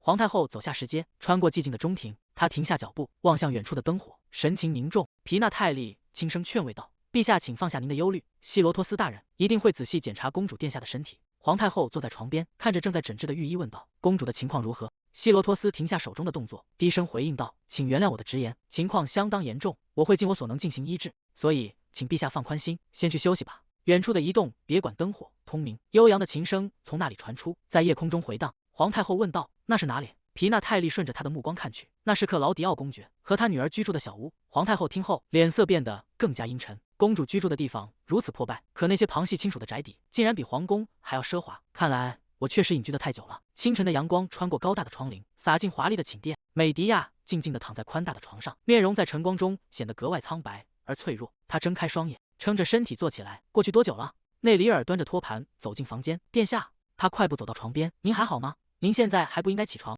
美迪亚看着内里尔忧虑的神情，心中暗想，看来他们真的很担心。他开口问道：“告诉我，在我昏迷的时候发生了什么？”内里尔回应道：“首先，女仆长奎辛在监狱里去世了。在您昏倒之后，针对那些侮辱皇室的人员调查已经全面展开了。”美迪亚静静地听着，神情淡然。内里尔继续说道：“皇太后陛下亲自出面，宣称要重整皇室纪律。西萨尔大人也一直在积极协助调查，一些与奎辛有牵连的贵族也受到了惩罚。多亏了这些举动，社交界都在传言，皇太后陛下的心意已经完全转向了您。很多人也对摄政公爵势力的削弱感到欣喜。”美迪亚听完内里尔的汇报，轻声回应道：“很好，新的女仆长任命了吗？是皮纳泰利夫人吗？”内里尔恭敬地回应道：“是的，正如殿下所愿，她正迅速从皇室城堡最阴暗的部分开始清理。”美迪亚心中暗自盘算，奎辛作为叔叔的左膀右臂已经被处理掉了，现在是时候砍掉埃迪安伯爵的右臂了。但在那之前，美迪亚看向内里尔问道：“玛丽尤现在在哪里？”阴暗潮湿的牢房里，一束微弱的阳光从高处的铁窗射入。玛丽尤瘫坐在地上，双脚被沉重的铁链锁在墙上。美迪亚走进牢房，好久不见了玛丽尤。玛丽尤惊恐地抬起头，她连滚带爬地冲到栏杆前：“殿下，您终于来了，求求您救救我！我错了，我再也不会背叛您了。”美迪亚俯视着他说道：“我依然清晰地记得你是如何在祖母面前诽谤我的。你让我现在如何相信这些话？一旦脱离危险，你立刻就会把这些承诺抛在脑后。”玛丽尤绝望地喊道：“不会的。”她跪在地上：“只要是殿下的命令，我什么都愿意做。求求您，千万不要抛弃我。”美迪亚问道：“你能为此起誓吗？”玛丽尤急切地回应道：“是的，当然可以。”美迪亚拿出一个装着深色液体的药瓶，递到玛丽尤面前，喝了它。这是一种毒药，服下后会立刻导致四肢瘫痪。如果解药送达不及时，就会死于心脏骤停。你刚才说过，无论我让你做什么，你都会照办。难道你刚才立下的誓言全都是谎言吗？玛丽尤颤抖着回应道：“不是的，我会喝，我会照做的。”他接过药瓶，泪水顺着脸颊滑落。美迪亚冷冷地看着这一幕，心中默念道：“玛丽尤，你曾是年轻的克劳迪奥公爵萨蒙的情人，为了扼住克劳迪奥的咽喉，并将其彻底扭断，你还有利用价值。”玛丽尤仰起头，将那苦涩的液体一饮而尽。宏伟的宫殿矗立在蓝天白云之下，美迪亚坐在梳妆台前，玛丽尤正为她整理头发。“殿下这样可以吗？”美迪亚看着镜中的自己：“可以，越朴素越好。你吃解毒剂了吗？”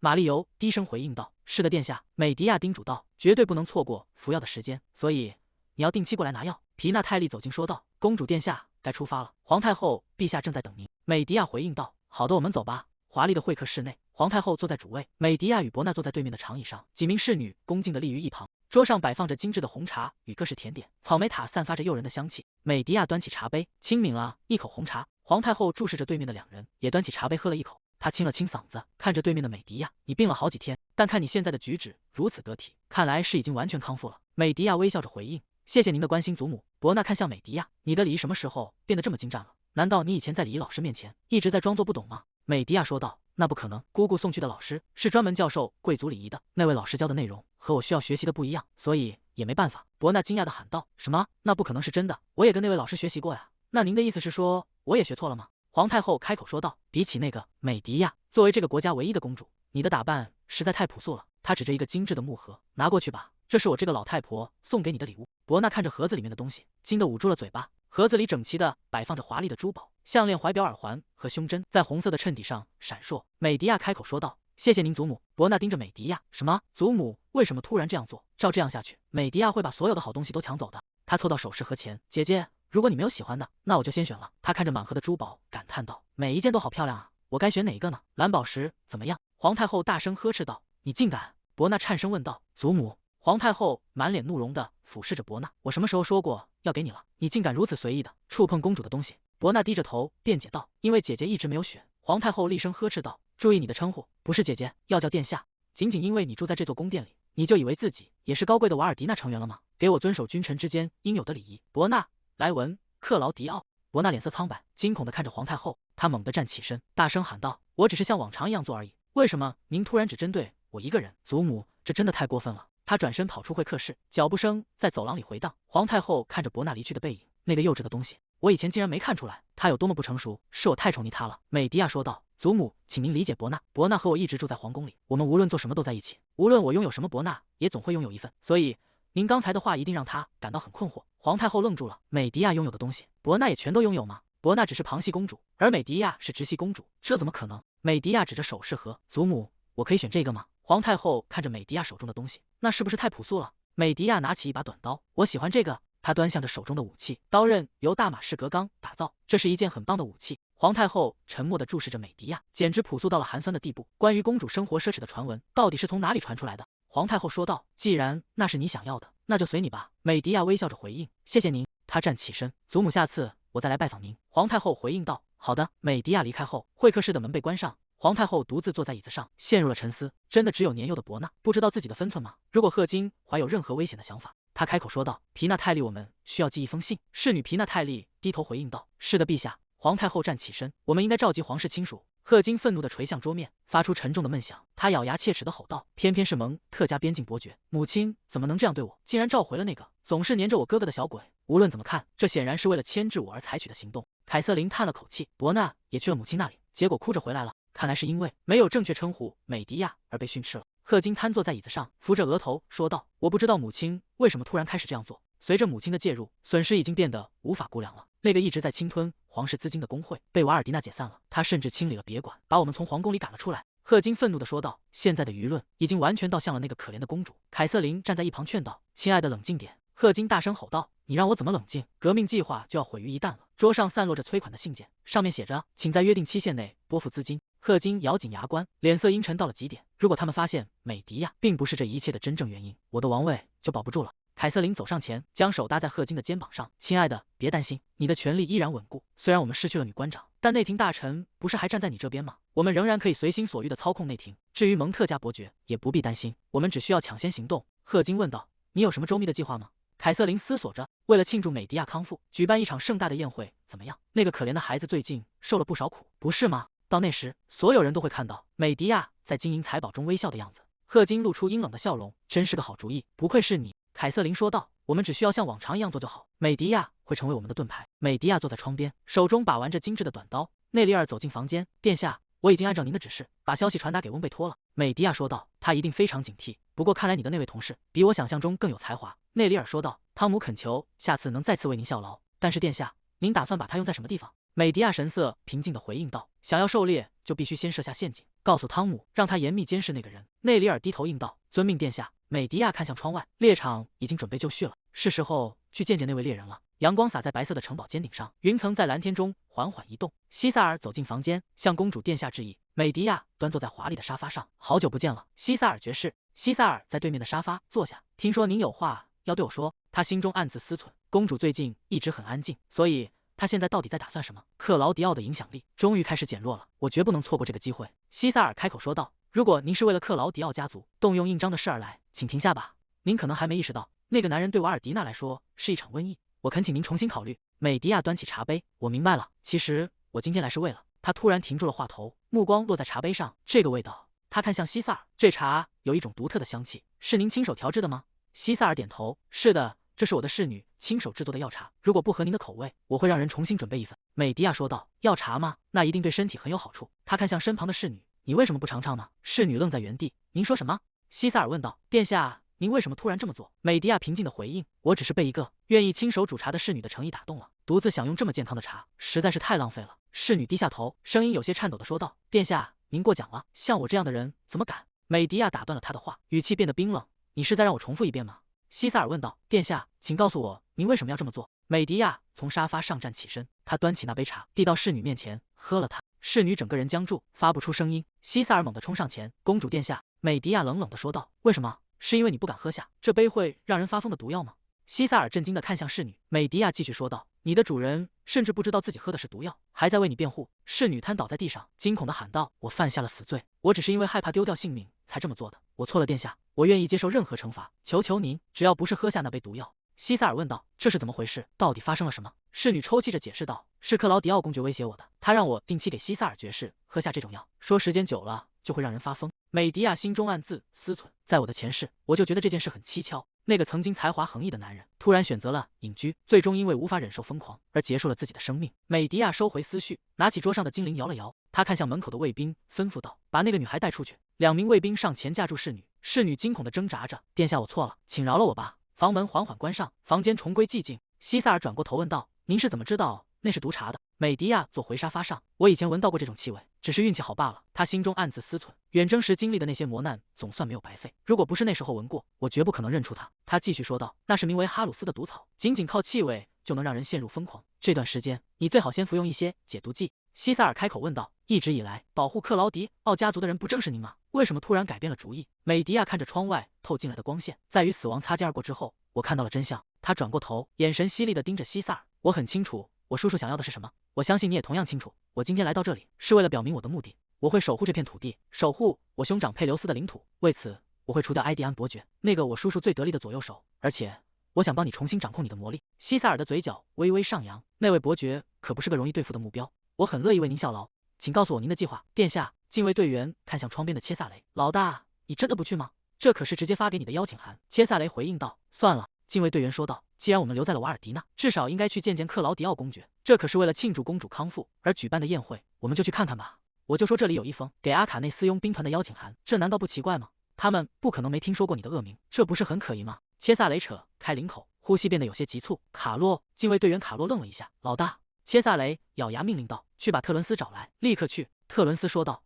你发作的间隔时间正在缩短，即便动用我的魔法，也很难再继续拖延下去了。诅咒发作已经整整3年了，你的身体早已超过了极限。切萨雷背对着他，慢条斯理地穿上衬衫。特伦斯继续问道，你到底有没有在听我说话？切萨雷回应道，我在听。特伦斯说道，跟我回魔法塔吧，即便塔主无法完全解除诅咒，至少也能减缓他的恶化速度。切萨雷说道，本质上不就是为了等待一场缓慢而漫长的死亡吗？特伦斯沉默地看着他。切萨雷双臂交叉，靠在窗边说道，你和我一样清楚，那不是我的风格。特伦斯沉思着，你总是用那样的眼神扫清眼前的一切障碍。卡赞的第1王子，最年轻的总司令官，帕萨德的佣兵团长，毕竟你亲手夺取了每一个头衔。特伦斯继续问道，你真的确定那位女祭司能解除这个诅咒吗？如果她失败了，你打算怎么办？切萨雷说道，只要还有1线可能，我就不会放手。我一路来到这里，就是为了抓住这仅存的希望。伪装成武器商人的雇佣兵，甚至不惜与学院的老同学西萨尔做一笔亏本生意。走到这一步的每一个瞬间，都是一场豪赌。我不需要安详的死亡。贫民窟的街道上，人们在断壁残垣间忙碌，挑夫担着水桶走过，老妇人坐在地毯上整理杂物。内里尔抬手掩住口鼻，殿下，这里的味道实在太重了，也许我们现在回去还来得及。美迪亚神色平静地回应道，没关系。内里尔低声问道，您提到要找的人是一名退伍军人，对吗？美迪亚回答道，是的，确切地说是退伍军人的家属。内里尔露出思索的神情，真没想到他们竟然拒绝进入您下令让吉利福斯侯爵建造的退伍军人村，难道他们对皇室心存怨恨吗？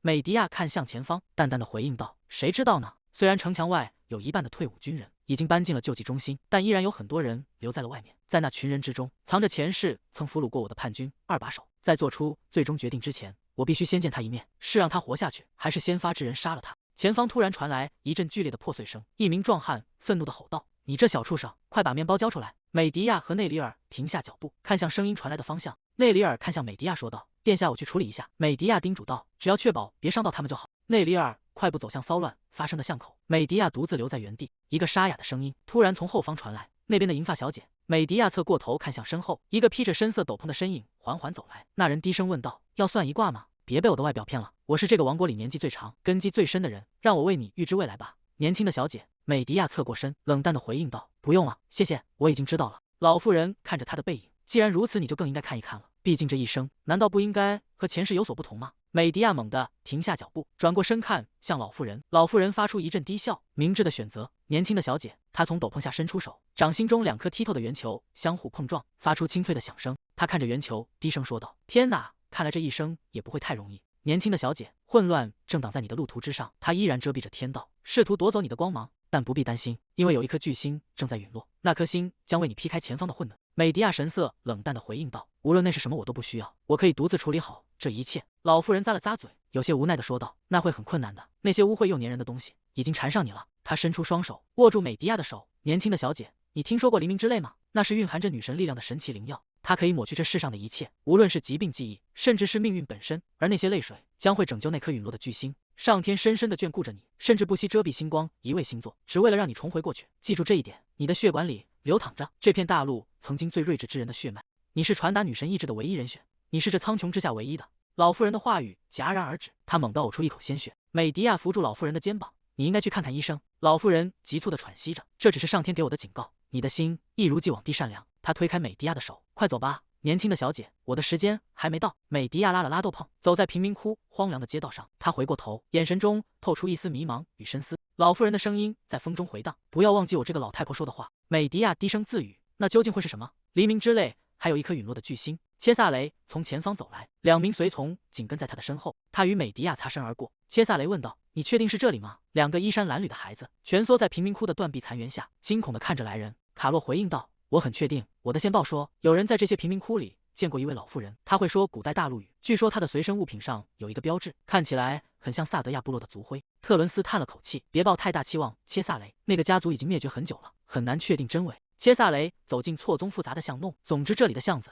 比我想象中要多得多。是走这边还是那边？一个声音从暗处传来：“你迟到了。”老妇人说道：“我还以为这位老人家会先走一步去往生呢。”卡洛疑惑地问道：“请问您是哪位？”切萨雷打断了他的话：“你是萨德亚的萨满吗？”老妇人发出一阵低沉的笑声：“黑色的星辰啊，一个邪恶的东西，已经可怜地纠缠住了你的命运。原始的黑暗会一直缠绕，直到受害者的呼吸停止，而且他不会轻易放手。”切萨雷单膝跪在老妇人面前：“你知道解除这个诅咒的方法吗？我一直在寻找你，曾经领导萨德亚部落的人。如果你愿意协助我，我承诺也会帮助你重建部落。”老妇人摇了摇头：“我族人的命运不是你能左右的。不过，我确实知道解除诅咒的方法。你需要黎明之泪来净化那股原始的邪恶。”卡洛疑惑地问道：“什么是黎明之泪？”老妇人回应道：“那是女神留在这片土地上的哀伤。当女神最初降临这个世界时，这片土地曾充斥着混沌与黑暗。仁慈的女神怜悯受苦的生灵，流下了眼泪，那些泪水洗净了这片土地上所有的黑暗。”切萨雷追问：“我该去哪里找她？”老妇人伸出枯槁的手，轻声感叹道：“遗憾的是，她并不存在于你的轨迹之中。”特伦斯神色凝重地问道：“那是什么意思？”老妇人剧烈地咳嗽起来：“你最终永远无法找到那些泪水，命运并不允许。”他猛地呕出一口鲜血，未尽的话语被痛苦的喘息淹没。他捂着嘴，剧烈咳嗽，虚弱地说道：“时间已经。”切萨雷扶住老妇人的肩膀：“别说了，省点力气，我们需要先为你治疗。”老妇人死死抓住切萨雷的衣襟，用尽最后的力气叮嘱道：“不要忘记，瓦尔迪内的金星会指引你，那是唯一的。”他发出一阵痛苦的喘息，身体彻底瘫软在切萨雷怀中。他露出一丝解脱的微笑：“星辰终于再次汇聚了，这一次，请一定要……”老妇人的手从切萨雷的护甲上滑落，气息断绝。特伦斯检查着老妇人的脉搏：“她死了。”卡洛懊恼地喊道：“我们好不容易找到她，竟然走得这么突然！就在我以为谜团终于要解开的时候，她却只留下这些模糊不清的话。”切萨雷脑海中回想着老妇人最后的声音：“瓦尔迪纳的金星可以救你。”他开口吩咐道：“联系家里，我需要在瓦尔迪纳多待一段时间。”卡洛点头回应道：“好的。”切萨雷站起身：“瓦尔迪纳的金星。”内里尔低声说道：“我很抱歉，殿下，我本该时刻侍奉在您左右的。”美迪亚回应道：“没关系，别让这件事困扰你。更重要的是在这附近吗？”内里尔点头：“是的，根据主人给我的笔记。”远处突然传来一阵愤怒的咆哮：“你把泰奥那个混蛋藏到哪去了？立刻把他交出来！”一名红发少女跌坐在地：“我要说多少次你才明白？我不知道，他很久以前就跑掉了。”壮年男子怒吼道：“你以为我会相信那种鬼话吗？如果你再这样执迷不悟，我就先把你卖掉！”他伸出粗壮的手抓向红发少女：“跟我走！”少女惊恐地缩在墙角。美迪亚低声唤道：“内里尔！”内里尔立刻上前：“是的，殿下。”他拔出长剑，剑尖直指男子的咽喉。壮年男子惊恐地举起双手：“你是从哪冒出来的？”他转身冲向大门：“我还会回来的，你给我等着！”红发少女急忙跑上前，感激地说道：“谢谢你救了我。”美迪亚开口问道：“你哥哥的名字是叫泰奥吗？”少女跪坐在地上，急忙点头回应道：“是的，没错，他是我的双胞胎哥哥。”美迪亚的思绪回到了那个混乱的夜晚，火光冲天，喊杀声四起。在那边，公主逃跑了。身后传来了追兵的怒吼：“抓住公主！”美迪亚看着眼前的少女，她长得和那个人很像，那个我在前世遇见的泰奥。美迪亚蹲下身，你是一个人住在这里吗？没有其他家人吗？少女点了点头，是的，我哥哥在3年前离开了家，他偶尔会传回消息，但他说现在还不能回来。美迪亚陷入了沉思。3年前，那时候泰奥应该已经加入反叛军了。少女抓住美迪亚的衣服，您是来自王宫的公主殿下吗？我刚才听见那个人称呼您为殿下。他仰起头哀求道，请带我走吧，如果我留在这里，最后一定会被卖掉的。美迪亚站起身，即便不跟着我，我也可以为你提供生存下去的方法。抱歉，但我身边不留无用之人。少女抬起头，眼神坚定地看向美迪亚，您可能很难信任像我这样卑微的人，但我做过各种各样的工作，即便是那些您不方便交给别人去做的秘密任务，我也能完成。美迪亚说道，你可能会后悔认我为主。少女说道，没关系，这是我的选择。美迪亚伸出手，那就跟我走吧。少女看着那只伸向自己的手，眼中闪烁着光芒。她紧紧握住美迪亚的手。是的，殿下。几名男子正悄无声息地靠近，脸上带着阴冷的笑意。黄昏时分，林间小路被夕阳染成暗红色。一辆马车停在空地上，草丛中传来细微的响动。内里尔停下动作，警觉地看向后方。几名陌生男子持刀走出，他们迅速包围了马车。这么急着是要去哪？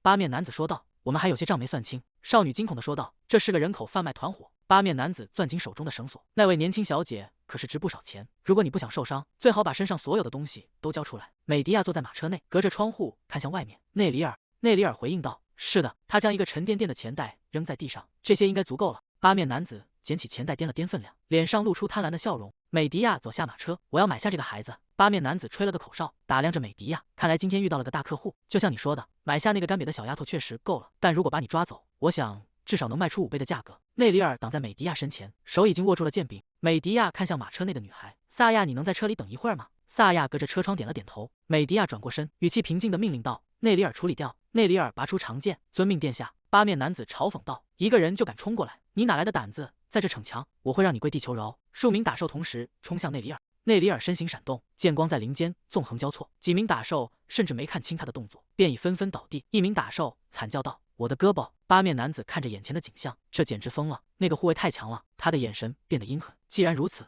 他猛地冲向美迪亚，抓住那个女人。美迪亚静静地站在原地，神情没有任何波动。她缓缓从会中拿出短刀。在前世的漫长岁月中，我痛苦地领悟到了一个道理，那些骑士从未将我视为尊贵的大公夫人，仅仅把我当做一件随行行李。杰森面对周围人的无礼与轻视，只是冷眼旁观，始终无动于衷。在那段绝望的日子里，我终于意识到，必须由自己来守护这具身体。刀疤男子冲到近前，美迪亚反手抽出短刀，精准地刺入对方的胸膛。刀疤男子发出一声闷哼，瘫倒在地上。他迅速爬起来，咆哮着挥动手臂。无礼的女人，尝尝这个！数把长剑脱手而出，带着破空声直刺向美迪亚。内里尔惊恐地大喊：“殿下，快躲开！”美迪亚注视着飞来的长剑，缓缓抬起手中的短刀。几颗石子飞来，精准地击中了剑身。长剑在空中剧烈震颤，被石子的冲击力带偏了轨迹。内里尔冲到美迪亚身边：“殿下，非常抱歉，我应该动作更快一点。”美迪亚回应道：“没关系。”内里尔看向八面男子：“要把他们全部杀掉吗？”美迪亚转过身：“真的有必要弄脏我们的手吗？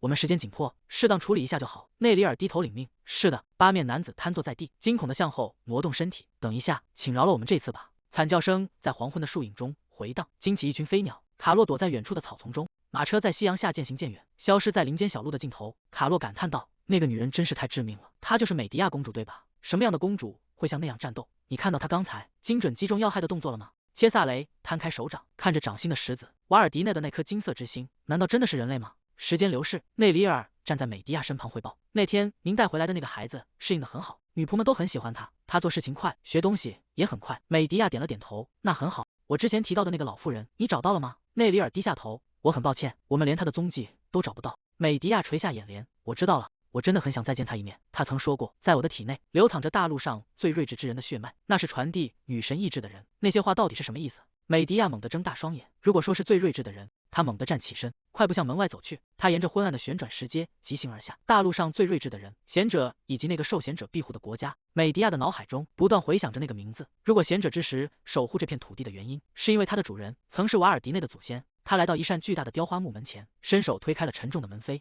随着大门缓缓开启，一道耀眼的蓝色光柱从大厅中央冲天而起，照亮了漆黑的室内。美迪亚走进大厅，静静地凝视着这块承载着家族秘密的奇迹。他双手捧起贤者之石：“请告诉我，如果有什么是你想要传达给我的。”晶体内部突然迸发出耀眼的白光，一道裂纹迅速蔓延开来。美迪亚难以置信的低语：“难道这就是黎明之泪？”瓦尔迪纳第1区在宏伟的剧院回廊中，凯瑟琳走上前，您喜欢刚才的演出吗？既然这是您最喜欢的歌剧，我亲自招募了全新的演员阵容和管弦乐队，不知是否合您的心意？美迪亚平静地回应道：“原来如此，难怪刚才的咏叹调听起来比平时要生涩一些。”凯瑟琳尴尬地笑了笑，非常抱歉，殿下，我早该意识到这并不符合您的标准，是您的婶婶疏忽了，请不要生气。他握住美迪亚的手，但是我确信您一定会喜欢今晚的宴会。美迪亚疑惑地问道：“宴会？”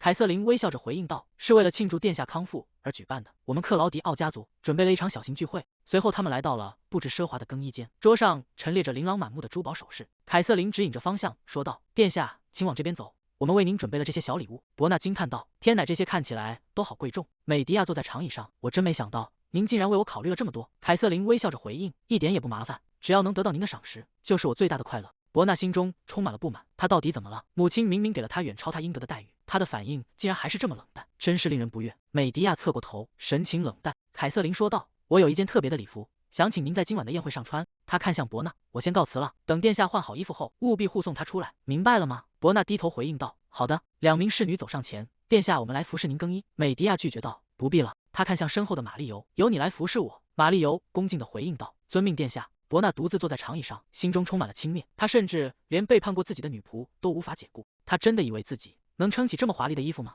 那张脸根本就不配穿上如此奢侈的礼服。更衣室的门缓缓开启，华丽的裙摆拖过地面，发出细微的声响。伯纳看着走出来的身影，满脸不可置信。侍女惊叹道：“天哪，您真是太美了，简直就像天上的星光降临在您身上。怎么会有人像仙女一样美丽？”美迪亚静静地站着，神情淡然。伯纳猛地站起身：“这不可能，不该发生这种事。”侍女走向伯纳：“小姐，你也该去准备了。”伯纳心中充满了愤怒与嫉妒，竟然想让我穿着这种东西和美迪亚一起进场。如果我穿着这种衣服站在美迪亚身边，宾客们聚在一起窃窃私语：“那位小姐为什么穿得这么俗气？看起来简直像个仆人。”伯纳心中充满了屈辱，这样下去，我只会沦为美迪亚的陪衬。那个卑贱的混血种，我到底哪里不如他？美迪亚看向伯纳问道：“怎么样，伯纳？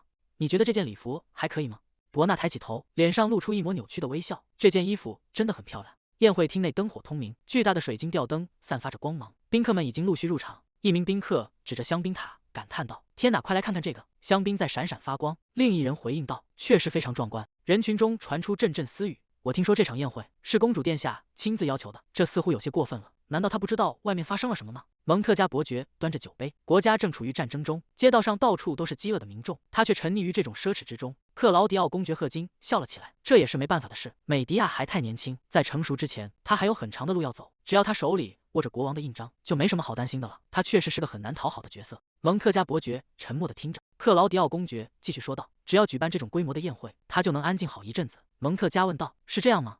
克劳迪奥公爵露出自信的笑容，心中暗想：这就足够了。只要美迪亚穿着那件礼服出现，我布置的舞台就完美了。侍者高声宣布：“美迪亚·瓦尔迪娜殿下驾到！”伯纳·克劳迪奥小姐驾到！华丽的裙摆拖过地毯，伴随着清脆的脚步声，两道身影出现在大厅入口。原本嘈杂的宴会厅瞬间陷入死寂，宾客们纷纷停下交谈，难以置信地看向前方。凯瑟琳捂住嘴，为什么她会穿着那件衣服？伯纳穿着那件原本为美迪亚准备的华丽礼服，美迪亚则穿着一件剪裁利落、通体漆黑的礼服。伯纳露出得意的微笑，享受着这一刻的瞩目。周围的贵族们纷纷侧目。伯纳走在人群中，感受到无数视线汇聚在自己身上，所有人都在看着我。他环顾四周，比起公爵府，我果然更适合留在这座皇宫里。美迪亚走在侧后方，注视着伯纳的背影，露出一丝冷笑。现在的我远比过去的美迪亚更强大。蒙特加伯爵走到伯纳身旁，美迪亚公主，他躬身行礼：“我是蒙特加，刚从边境赶回来，向公主殿下问安。”伯纳显得有些局促：“你是谁？”美迪亚优雅地提起裙摆回礼：“好久不见了，蒙特加伯爵，感谢您远道而来。”蒙特加伯爵意识到自己的失礼，连忙补充道：“请原谅我的无礼，时间过得太久，我竟然没能认出您来。”他看着眼前的两人，心中暗自思忖，这情况似乎和克劳迪奥公爵告诉我的不太一样。凯瑟琳急匆匆地跑向伯纳，他一把抓住伯纳的手臂，质问的声音在宴会厅中响起：“你为什么穿着这件衣服？这可是公主殿下的礼服。”蒙特加伯爵说道：“我还在想是谁站在殿下身边，原来是克劳迪奥小姐。”凯瑟琳转过头，神色有些慌张。蒙特加伯爵，他换上一副笑脸，向伯爵解释道：“他是殿下的表亲，所以他们长得很像，不是吗？”伯纳，你应该向你的叔公问好。蒙特加伯爵打断了他的话：“先不提长得像不像，我能很清楚地看到这位年轻的小姐是多么渴望能变得像公主殿下一样。”凯瑟琳对着伯纳喊道：“伯纳叔公误会了，你为什么要这么做？”美迪亚开口说道：“别对他太严厉了，是伯纳非常想要这件衣服，所以我才送给他的。”美迪亚询问伯纳：“伯纳，你想穿这件吗？”伯纳愣在原地，满脸不可置信：“他是故意的吗？美迪亚对周围的贵族们说道：“公爵府总是送给我如此奢华的礼物，我难道不该至少回礼一次吗？”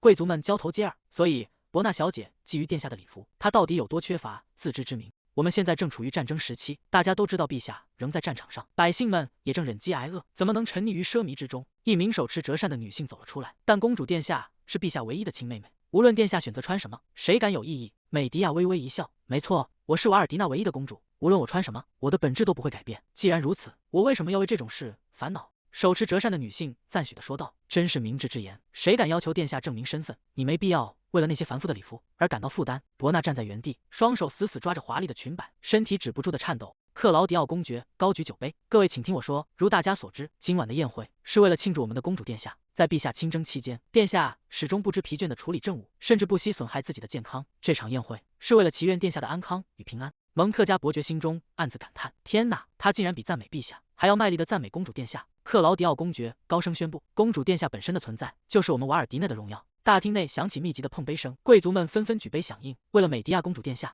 瓦尔迪纳心中暗自惊叹：“我怎么会没认出这双眼睛？那双狼一般的眼睛曾经吞噬了我的兄长，将我撕碎，并夺走了瓦尔迪内的王座。但这一次，我绝不会再如此无助地倒下。”瓦尔迪纳提起裙摆，在众人的注视下缓缓走动。克劳迪奥家族对我如此深切的关怀，真是令我欣喜。但我又怎能不明白叔叔那些未尽之言背后的深意？今晚是圣埃斯特之夜，永恒的胜利之星终将显现。沉闷而宏大的钟声突然在大厅内回荡，宴会厅内的贵族们开始骚动。瓦尔迪纳闭上双眼，神情肃穆地说道：“这场宴会本是为了祈求远方平原上的陛下凯旋，也是为了寻求圣女的祝福。”他站在巨大的落地窗前，手中紧握着短剑，无数道流光如同坠落的星辰，带着尖锐的破空声贯穿夜幕，在大地与天空之间炸裂开来。人群中爆发出一阵惊呼：“是圣埃斯特之矛！圣埃斯特降临瓦尔迪纳了！这一定是陛下即将凯旋的启示。”克劳迪奥公爵神情凝重地看向窗外：“这不可能！”美迪亚心中暗自思忖：“你现在一定很慌张吧？这完全不在你的计划之内。在我的前世，这场宴会对我来说简直是一场噩梦。那时候的我完全被叔叔玩弄于股掌之间，只能无助地哭泣。只有我的哥哥看穿了叔叔的真面目，并试图阻止我。”佩留斯看着美迪亚说道：“不要离叔叔太近。”美迪亚望着天际，低声呢喃：“对不起，佩留斯，我现在还无法扳倒叔叔。”露台上的贵族们兴奋地欢呼，胜利之星照耀着瓦尔迪纳，这是凯旋的征兆。远处的大炮轰鸣，火光冲破黑暗。美迪亚双手紧握，闭上双眼，默默祈祷：“请一定要平安无事。”远方的边境平原上，军营的帐篷错落有致，篝火在夜色中跳动。佩留斯独自坐在火堆旁，背影显得有些落寞。沉重的脚步声由远及近，丹吉洛走上前来，在佩留斯身边坐下。“陛下，您在深思些什么呢？”佩留斯低头看向手中的吊坠，里面嵌着一张小小的画像。“今晚我一直在想我的妹妹，这是一个格外令人思念的夜晚。”宴会厅内人声鼎沸，宾客们三五成群的聚在一起交谈。伯纳站在宴会厅的角落，周围的喧嚣仿佛与他无关。他死死盯着前方，内心愤怒的呐喊：“竟敢这样羞辱我，我绝不会原谅！”他走到长桌旁，将一包药粉倒在一杯红酒中，他轻声唤道：“希拉，把这个给美迪亚公主喝下去。”希拉惊愕地问道：“什么？可是今天是皇宫宴会，您应该更加小心。”伯纳厉声喝断：“闭嘴！”他将酒杯强行塞进希拉手中。“我是你的主人，你竟敢对我指手画脚！现在就去！”希拉低下头回应道：“是的，小姐。”萨蒙走近伯纳：“你现在又想做什么？今天不行，所有的眼睛都在盯着我们。”伯纳冷哼一声：“他让我成了笑柄，所以我必须加倍奉还。”他坠马后差点丧命，现在简直像变了个人。我必须在他爬得更高之前彻底击垮他。萨蒙伸手拦住伯纳：“我说了，今天不行，不要急躁。父亲和我自然会选择最合适的时机毁掉他。如果你听明白了，就给我老实待着，别做任何蠢事。”他松开手，转身离去。伯纳看着萨蒙离去的背影，嘴角露出一丝冷笑：“居然为了这种事大惊小怪，说的好像你真的能办成什么大事一样。”美迪亚从侍女手中接过一杯红酒，埃蒂安张开双臂，大声喊道：“哎呀，看看这是谁？这不是公主殿下吗？”美迪亚端着红酒走上前：“好久不见了，自上次见面以来，您的体态似乎变得更加宏伟了。”埃蒂安大笑着：“您过奖了。”埃蒂安继续说道：“这一切不都是多亏了您吗？这种规模的宴会如今可不多见，所以我打算喝个痛快。”美迪亚说道：“我也有同感，这种规模的宴会本是不被允许的。您是得到了谁的授权才举办这场宴会的？因为我不记得曾在上面盖过印章。”埃蒂安的笑容僵在脸上。“公主殿下，请借一步说话。”两人离开喧闹的宴会厅，进入一间静谧的内室。埃蒂安大步走到沙发前坐下，看来西萨尔又在您耳边胡言乱语了。内宫事务错综复杂，我会处理好的，您就不必费心了。美迪亚在他对面坐下。“这就是你最终的回答吗？”埃蒂安靠在椅背上，在这宏伟的皇宫里，究竟谁才是真正站在您那一边的呢？何必非要激怒掌控内宫的人？别再到处打探了，像往常一样待着就好，否则在这张漂亮的脸蛋上，谁知道会发生什么意外呢？美迪亚开口说道：“您知道吗？魁星也曾对我说话一模一样的话。”一想到魁星，我的心就隐隐作痛。谁能想到事情会突然变成那样呢？埃蒂安说道：“你真的觉得我和那个女孩在同一个水平吗？”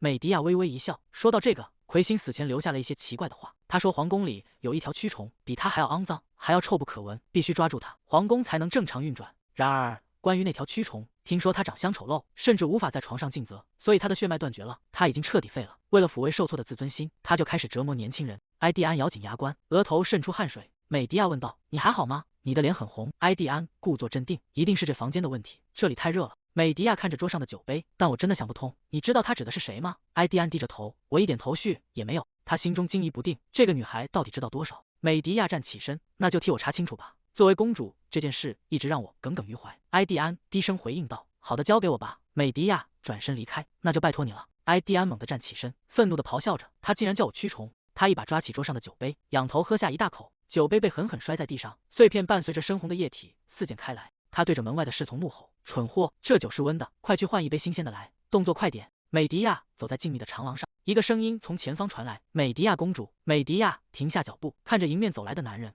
男人微微躬身行礼：“武器商人卡洛向勇敢的公主致意。”美迪亚回应道：“欢迎来到瓦尔迪纳。”卡洛笑着说道：“无论如何，刚才那场埃斯特之矛的降临真是壮观，那是完美契合宴会的奇妙祝福。”切萨雷走上前来：“那真的只是巧合吗？那时机精准的有些过头了。神从什么时候起开始如此体恤人间疾苦了？”卡洛愣了一下：“等等。”美迪亚开口问道：“这位是？”卡洛连忙解释道：“万分抱歉，殿下，这家伙总喜欢开些没用的玩笑。这位是我们的佣兵团长。”周围的贵族女性们纷纷侧目，低声议论着。美迪亚说道：“佣兵确实无法理解神迹，不过没关系。”切萨雷问道：“公主殿下自称是虔诚的信徒吗？”美迪亚回应道：“当然，如果我不相信女神的慈悲，你认为我会对你的无礼视而不见吗？”卡洛心中暗自叫苦：“老大，你根本没打算像个真正的佣兵那样行事，对吧？我真想哭。”他停下脚步，对切萨雷说道：“首先向公主殿下行礼吧。”宴会厅内突然传出一声尖叫，伴随着沉重的脚步声，埃蒂安闯入了众人的视线。蒙特加伯爵走上前：“埃蒂安部长，你这是怎么了？”埃蒂安愤怒地吼道：“闭嘴！”他喘着粗气，眼神中充满了狂乱。“你怎么敢叫我蛆虫？”蒙特加伯爵试图安抚对方：“请不要这样，我们先进去吧，这里还有年轻的女士们在场。”埃蒂安猛地甩开蒙特加伯爵的手：“放开我！你知道我是谁吗？”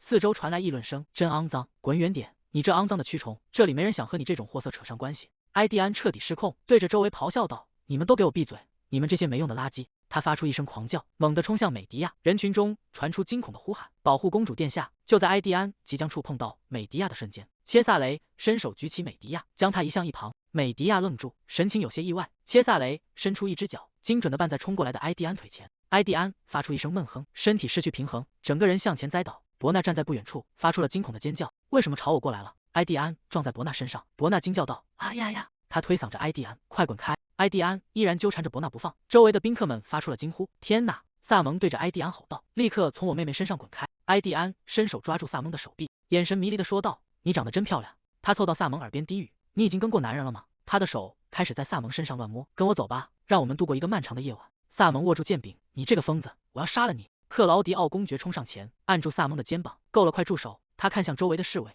你们在干什么？立刻把部长带走！”侍卫们回应道：“遵命，公爵大人。”克劳迪奥公爵焦急地呼喊：“还有御医，快把御医叫到这里来！”切萨雷沉默地注视着眼前的景象。美迪亚低声说道：“放我下来。”切萨雷松开手，将美迪亚稳稳地放在地面上。他低头致歉：“非常抱歉，看到殿下身处险境，我不自觉地就冲了过去。虽然真正处于危险之中的似乎是别人。”美迪亚收起短刀，看向一旁局促不安的卡洛。卡洛爵士，他转过头，眼神冰冷：“我倒不知道你还养了这种到处插手的流浪狗。”美迪亚继续说道：“在名声变差之前，最好谨言慎行。”卡洛唯唯诺诺地回应道：“是的。”美迪亚收回视线，转身离开。切萨雷看着他离去的背影，沉默不语。随后他也转过身，消失在宴会厅中。克劳迪奥家族精心准备的宴会就这样落下了帷幕。从那天起，贵族们无一例外地都在谈论这场宴会。克劳迪奥兄妹成了社交界议论的中心，连同埃蒂安伯爵也深陷其中。伯纳趴在床上，疯狂地捶打着被褥：“我要杀了他们！”凯瑟琳坐在一旁：“伯纳，冷静点。”伯纳猛地抬起头，大声质问道：“叫我怎么冷静？所有人都看到了我那副样子。”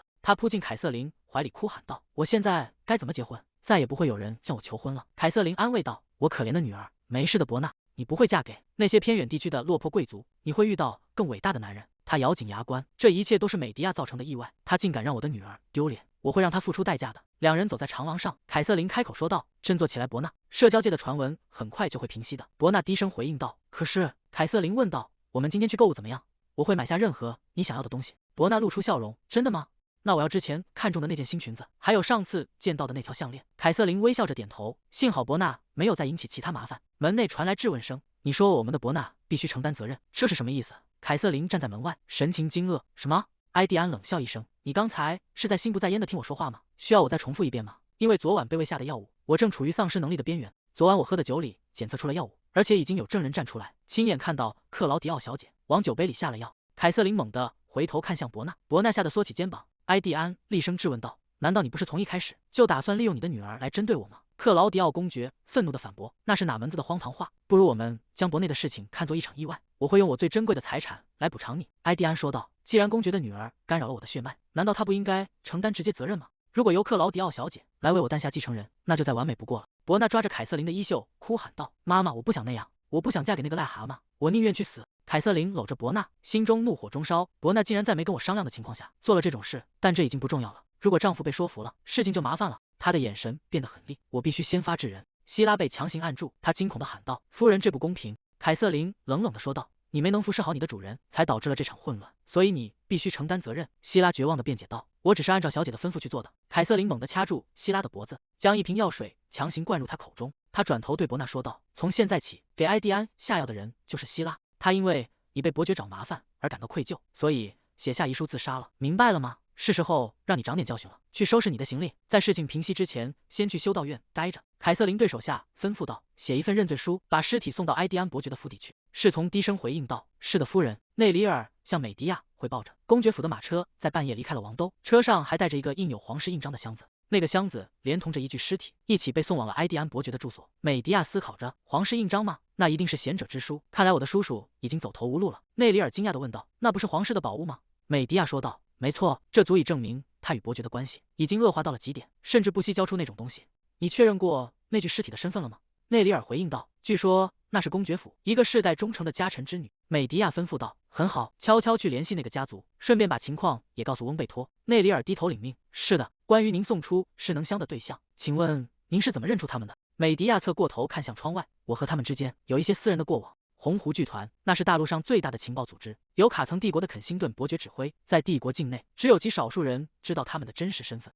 我很幸运，那天我认出了附在埃蒂安伯爵身上的间谍徽章。间谍一旦暴露身份，就和死人没区别了，不是吗？我通过匿名信联系了他们，并说服了他们。”内里尔沉思着，听起来好像这没什么大不了的，但如果他们是帝国的间谍，想要说服他们绝非易事。公主到底看透了多远的未来？美迪亚露出微笑，通过这次事件，我叔叔和埃蒂安伯爵之间的关系将会彻底破裂。现在轮到我们行动了。阳光照耀在宏伟的宫殿上，西萨尔带着卫兵闯入府邸，所有人都不许动。从现在起，任何轻举妄动的人都将被逮捕。埃蒂安伯爵衣衫不整地冲了出来，愤怒地质问道：“你们是什么人？知道我是谁吗？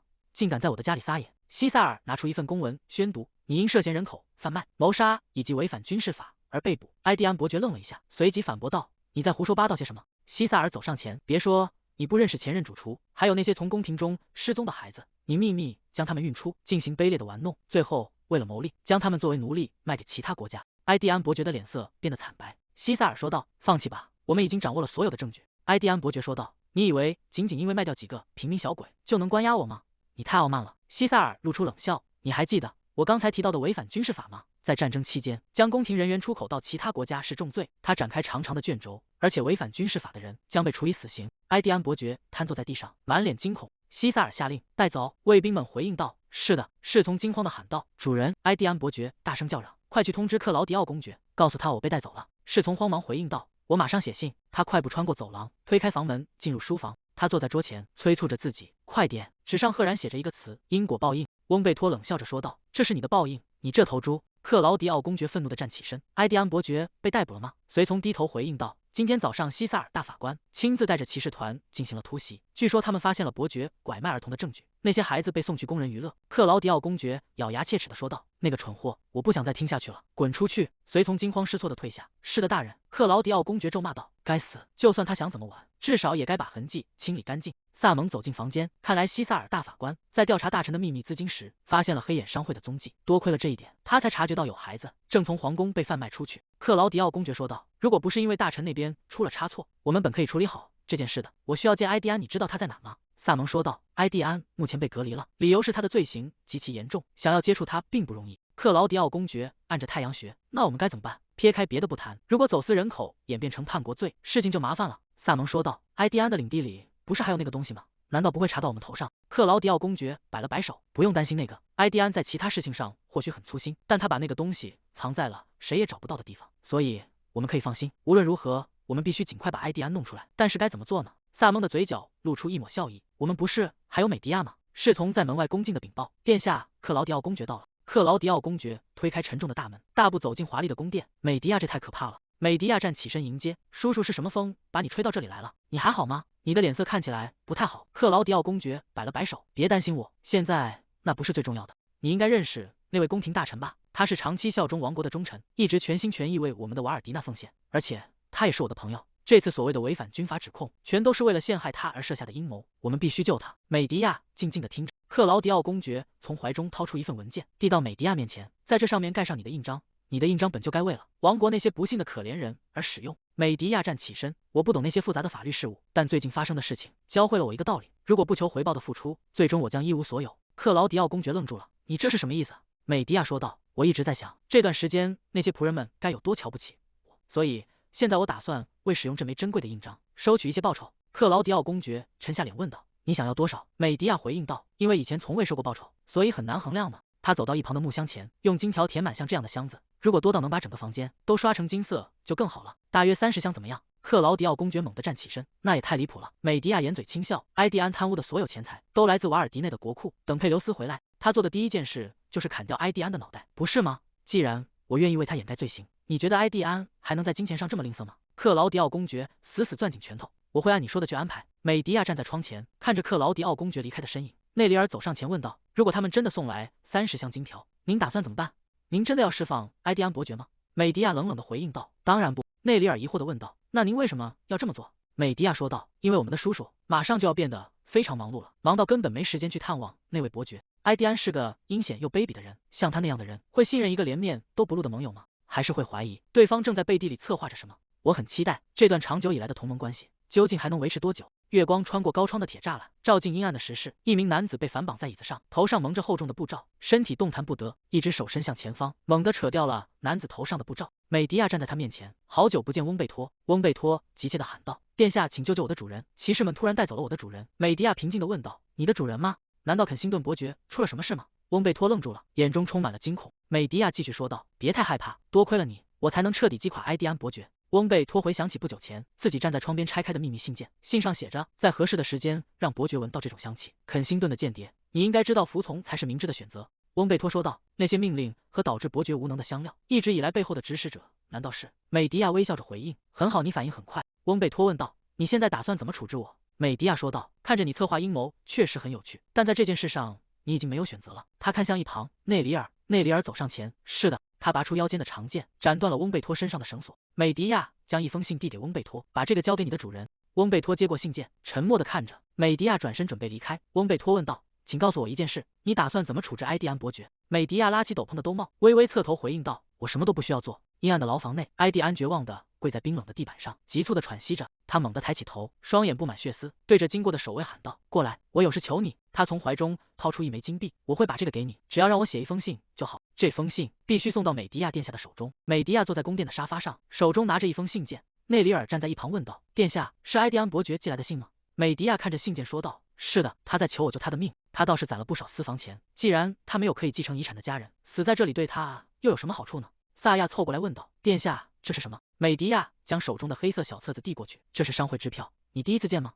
萨亚接过册子，这是钱吗？看起来就像一本书。美迪亚回应道，没错，你可以用它兑换成等额的现金。萨亚翻开册子，看着上面的数字，惊呼道，这钱也太多了吧，他到底犯了多少罪啊？美迪亚平静地说道，毕竟埃蒂安伯爵是这附近最富有的人之一。内里尔问道，殿下，您打算如何处理这笔财富？美迪亚说道，首先我会把它还给伯爵，这是那些无辜孩子性命的代价，如果他想要拿回去，就必须付出相应的代价。桌上摆放着冒着热气的红茶。克劳迪奥公爵开口说道，美迪亚，我们已经很久没有像这样见面了。美迪亚回应道，确实如此，叔叔，我一直很想见你，但你似乎总是很忙，我实在不忍心打扰你。克劳迪奥公爵沉思着，这段时间我甚至无法进入皇宫，你觉得这是谁的错？他开口说道，你应该很清楚吧，我一直都在忙着照顾我那位亲爱的朋友。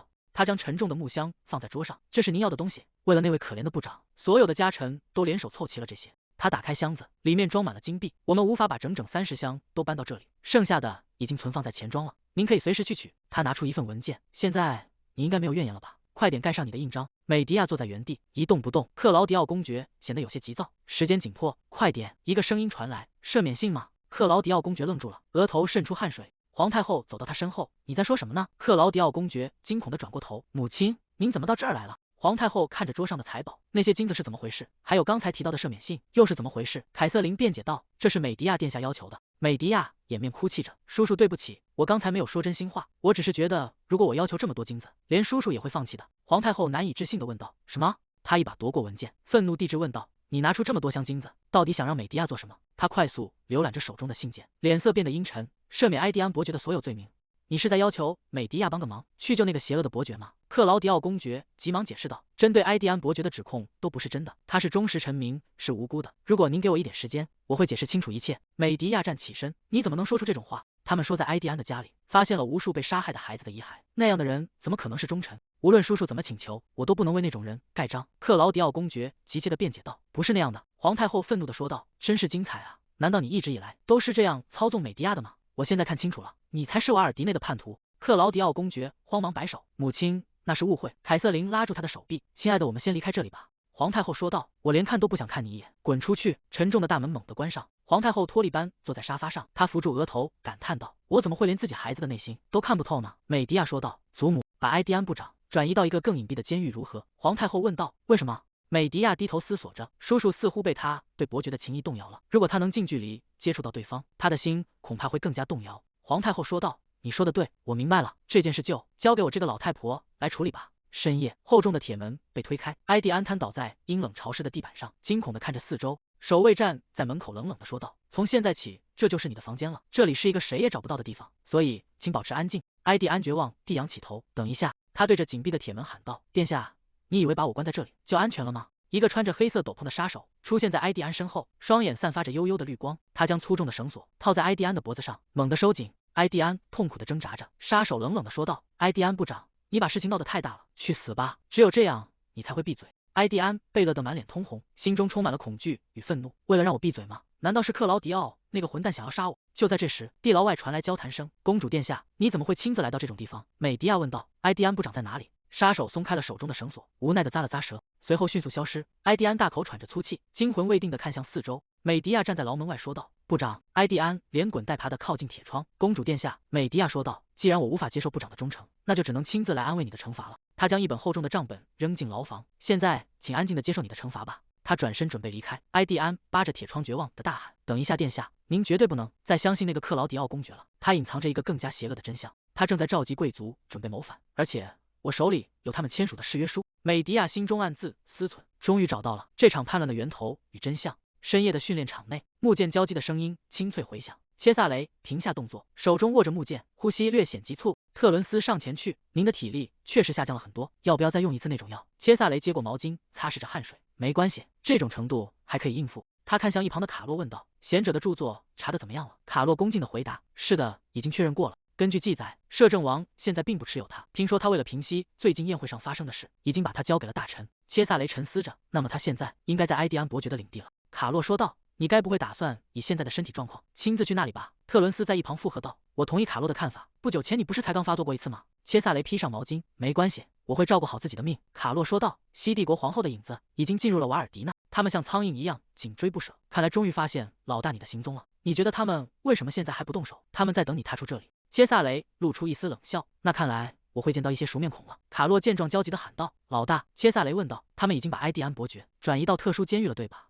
那么很快就会有其他人冲进他的领地，去搜刮那里藏着的东西了。如果我们犹豫不决，可能会失去贤者的著作和一切。”卡洛，跟我来，我们直接去伯爵的领地。深夜的埃迪安伯爵领地，宏伟的庄园笼罩在月色下，两名女仆在走廊里快步走着，其中一人低声问道：“还是联系不上主人吗？”另一名女仆回应道：“连管家都被赶出来了，也许我们也该考虑离开了。”美迪亚悄然出现在高处，这地方感觉很混乱，潜入进去应该很容易。如果没记错的话，伯爵的办公室应该在3楼。这里的布局像迷宫一样，只有熟悉的人才能找到路。没想到当初为了和杰森私奔而潜入这里的记忆，竟然会在这种时候派上用场。他来到一扇厚重的双开门前，推开门，缓缓走了进去。他的目光锁定在成排的书架上，应该是倒数第2个书架。伯爵隔着铁栏杆嘶吼着，就在那个书架前的地毯下藏着传送魔法阵，你可以从那里进去，但如果你想拿到签署的誓约书，你需要带更多的人手。美迪亚问道：“为什么？”埃迪安伯爵沉默了片刻，脸上露出恐惧的神色，因为在那之后还有。美迪亚潜入寂静的办公室，脚尖轻点地面，无声地走向书架。突然，他察觉到了异样，窗帘后有人。他迅速从腰间拔出短刀，反手握住刀柄，猛地向窗帘后刺去。切萨雷从窗帘后现身，他不顾伤口，死死压制住对方。他猛地停住动作，银发吗？美迪亚趁他失神的瞬间，一记重踢正中切萨雷的腹部。切萨雷闷哼一声，单膝跪在地上，捂住腹部。美迪亚迅速扑向地毯的位置，只要能碰到魔法阵就行。他伸手按向地面，蓝色的光芒瞬间绽放，光芒骤然收缩，两人的身影逐渐消失。克劳迪奥公爵猛地拍向桌面，他难以置信地喊道：“母亲把埃蒂安伯爵转移到特殊监狱了吗？”萨蒙平静地回应道：“是的，那里的安保非常严密，甚至无法靠近。”克劳迪奥公爵说道：“那这一切不都白费了吗？现在我们要怎么才能接触到伯爵？”萨蒙沉思着，不过这样也好，我现在有借口去说服父亲了。他开口提议道：“父亲，我们放弃伯爵吧。”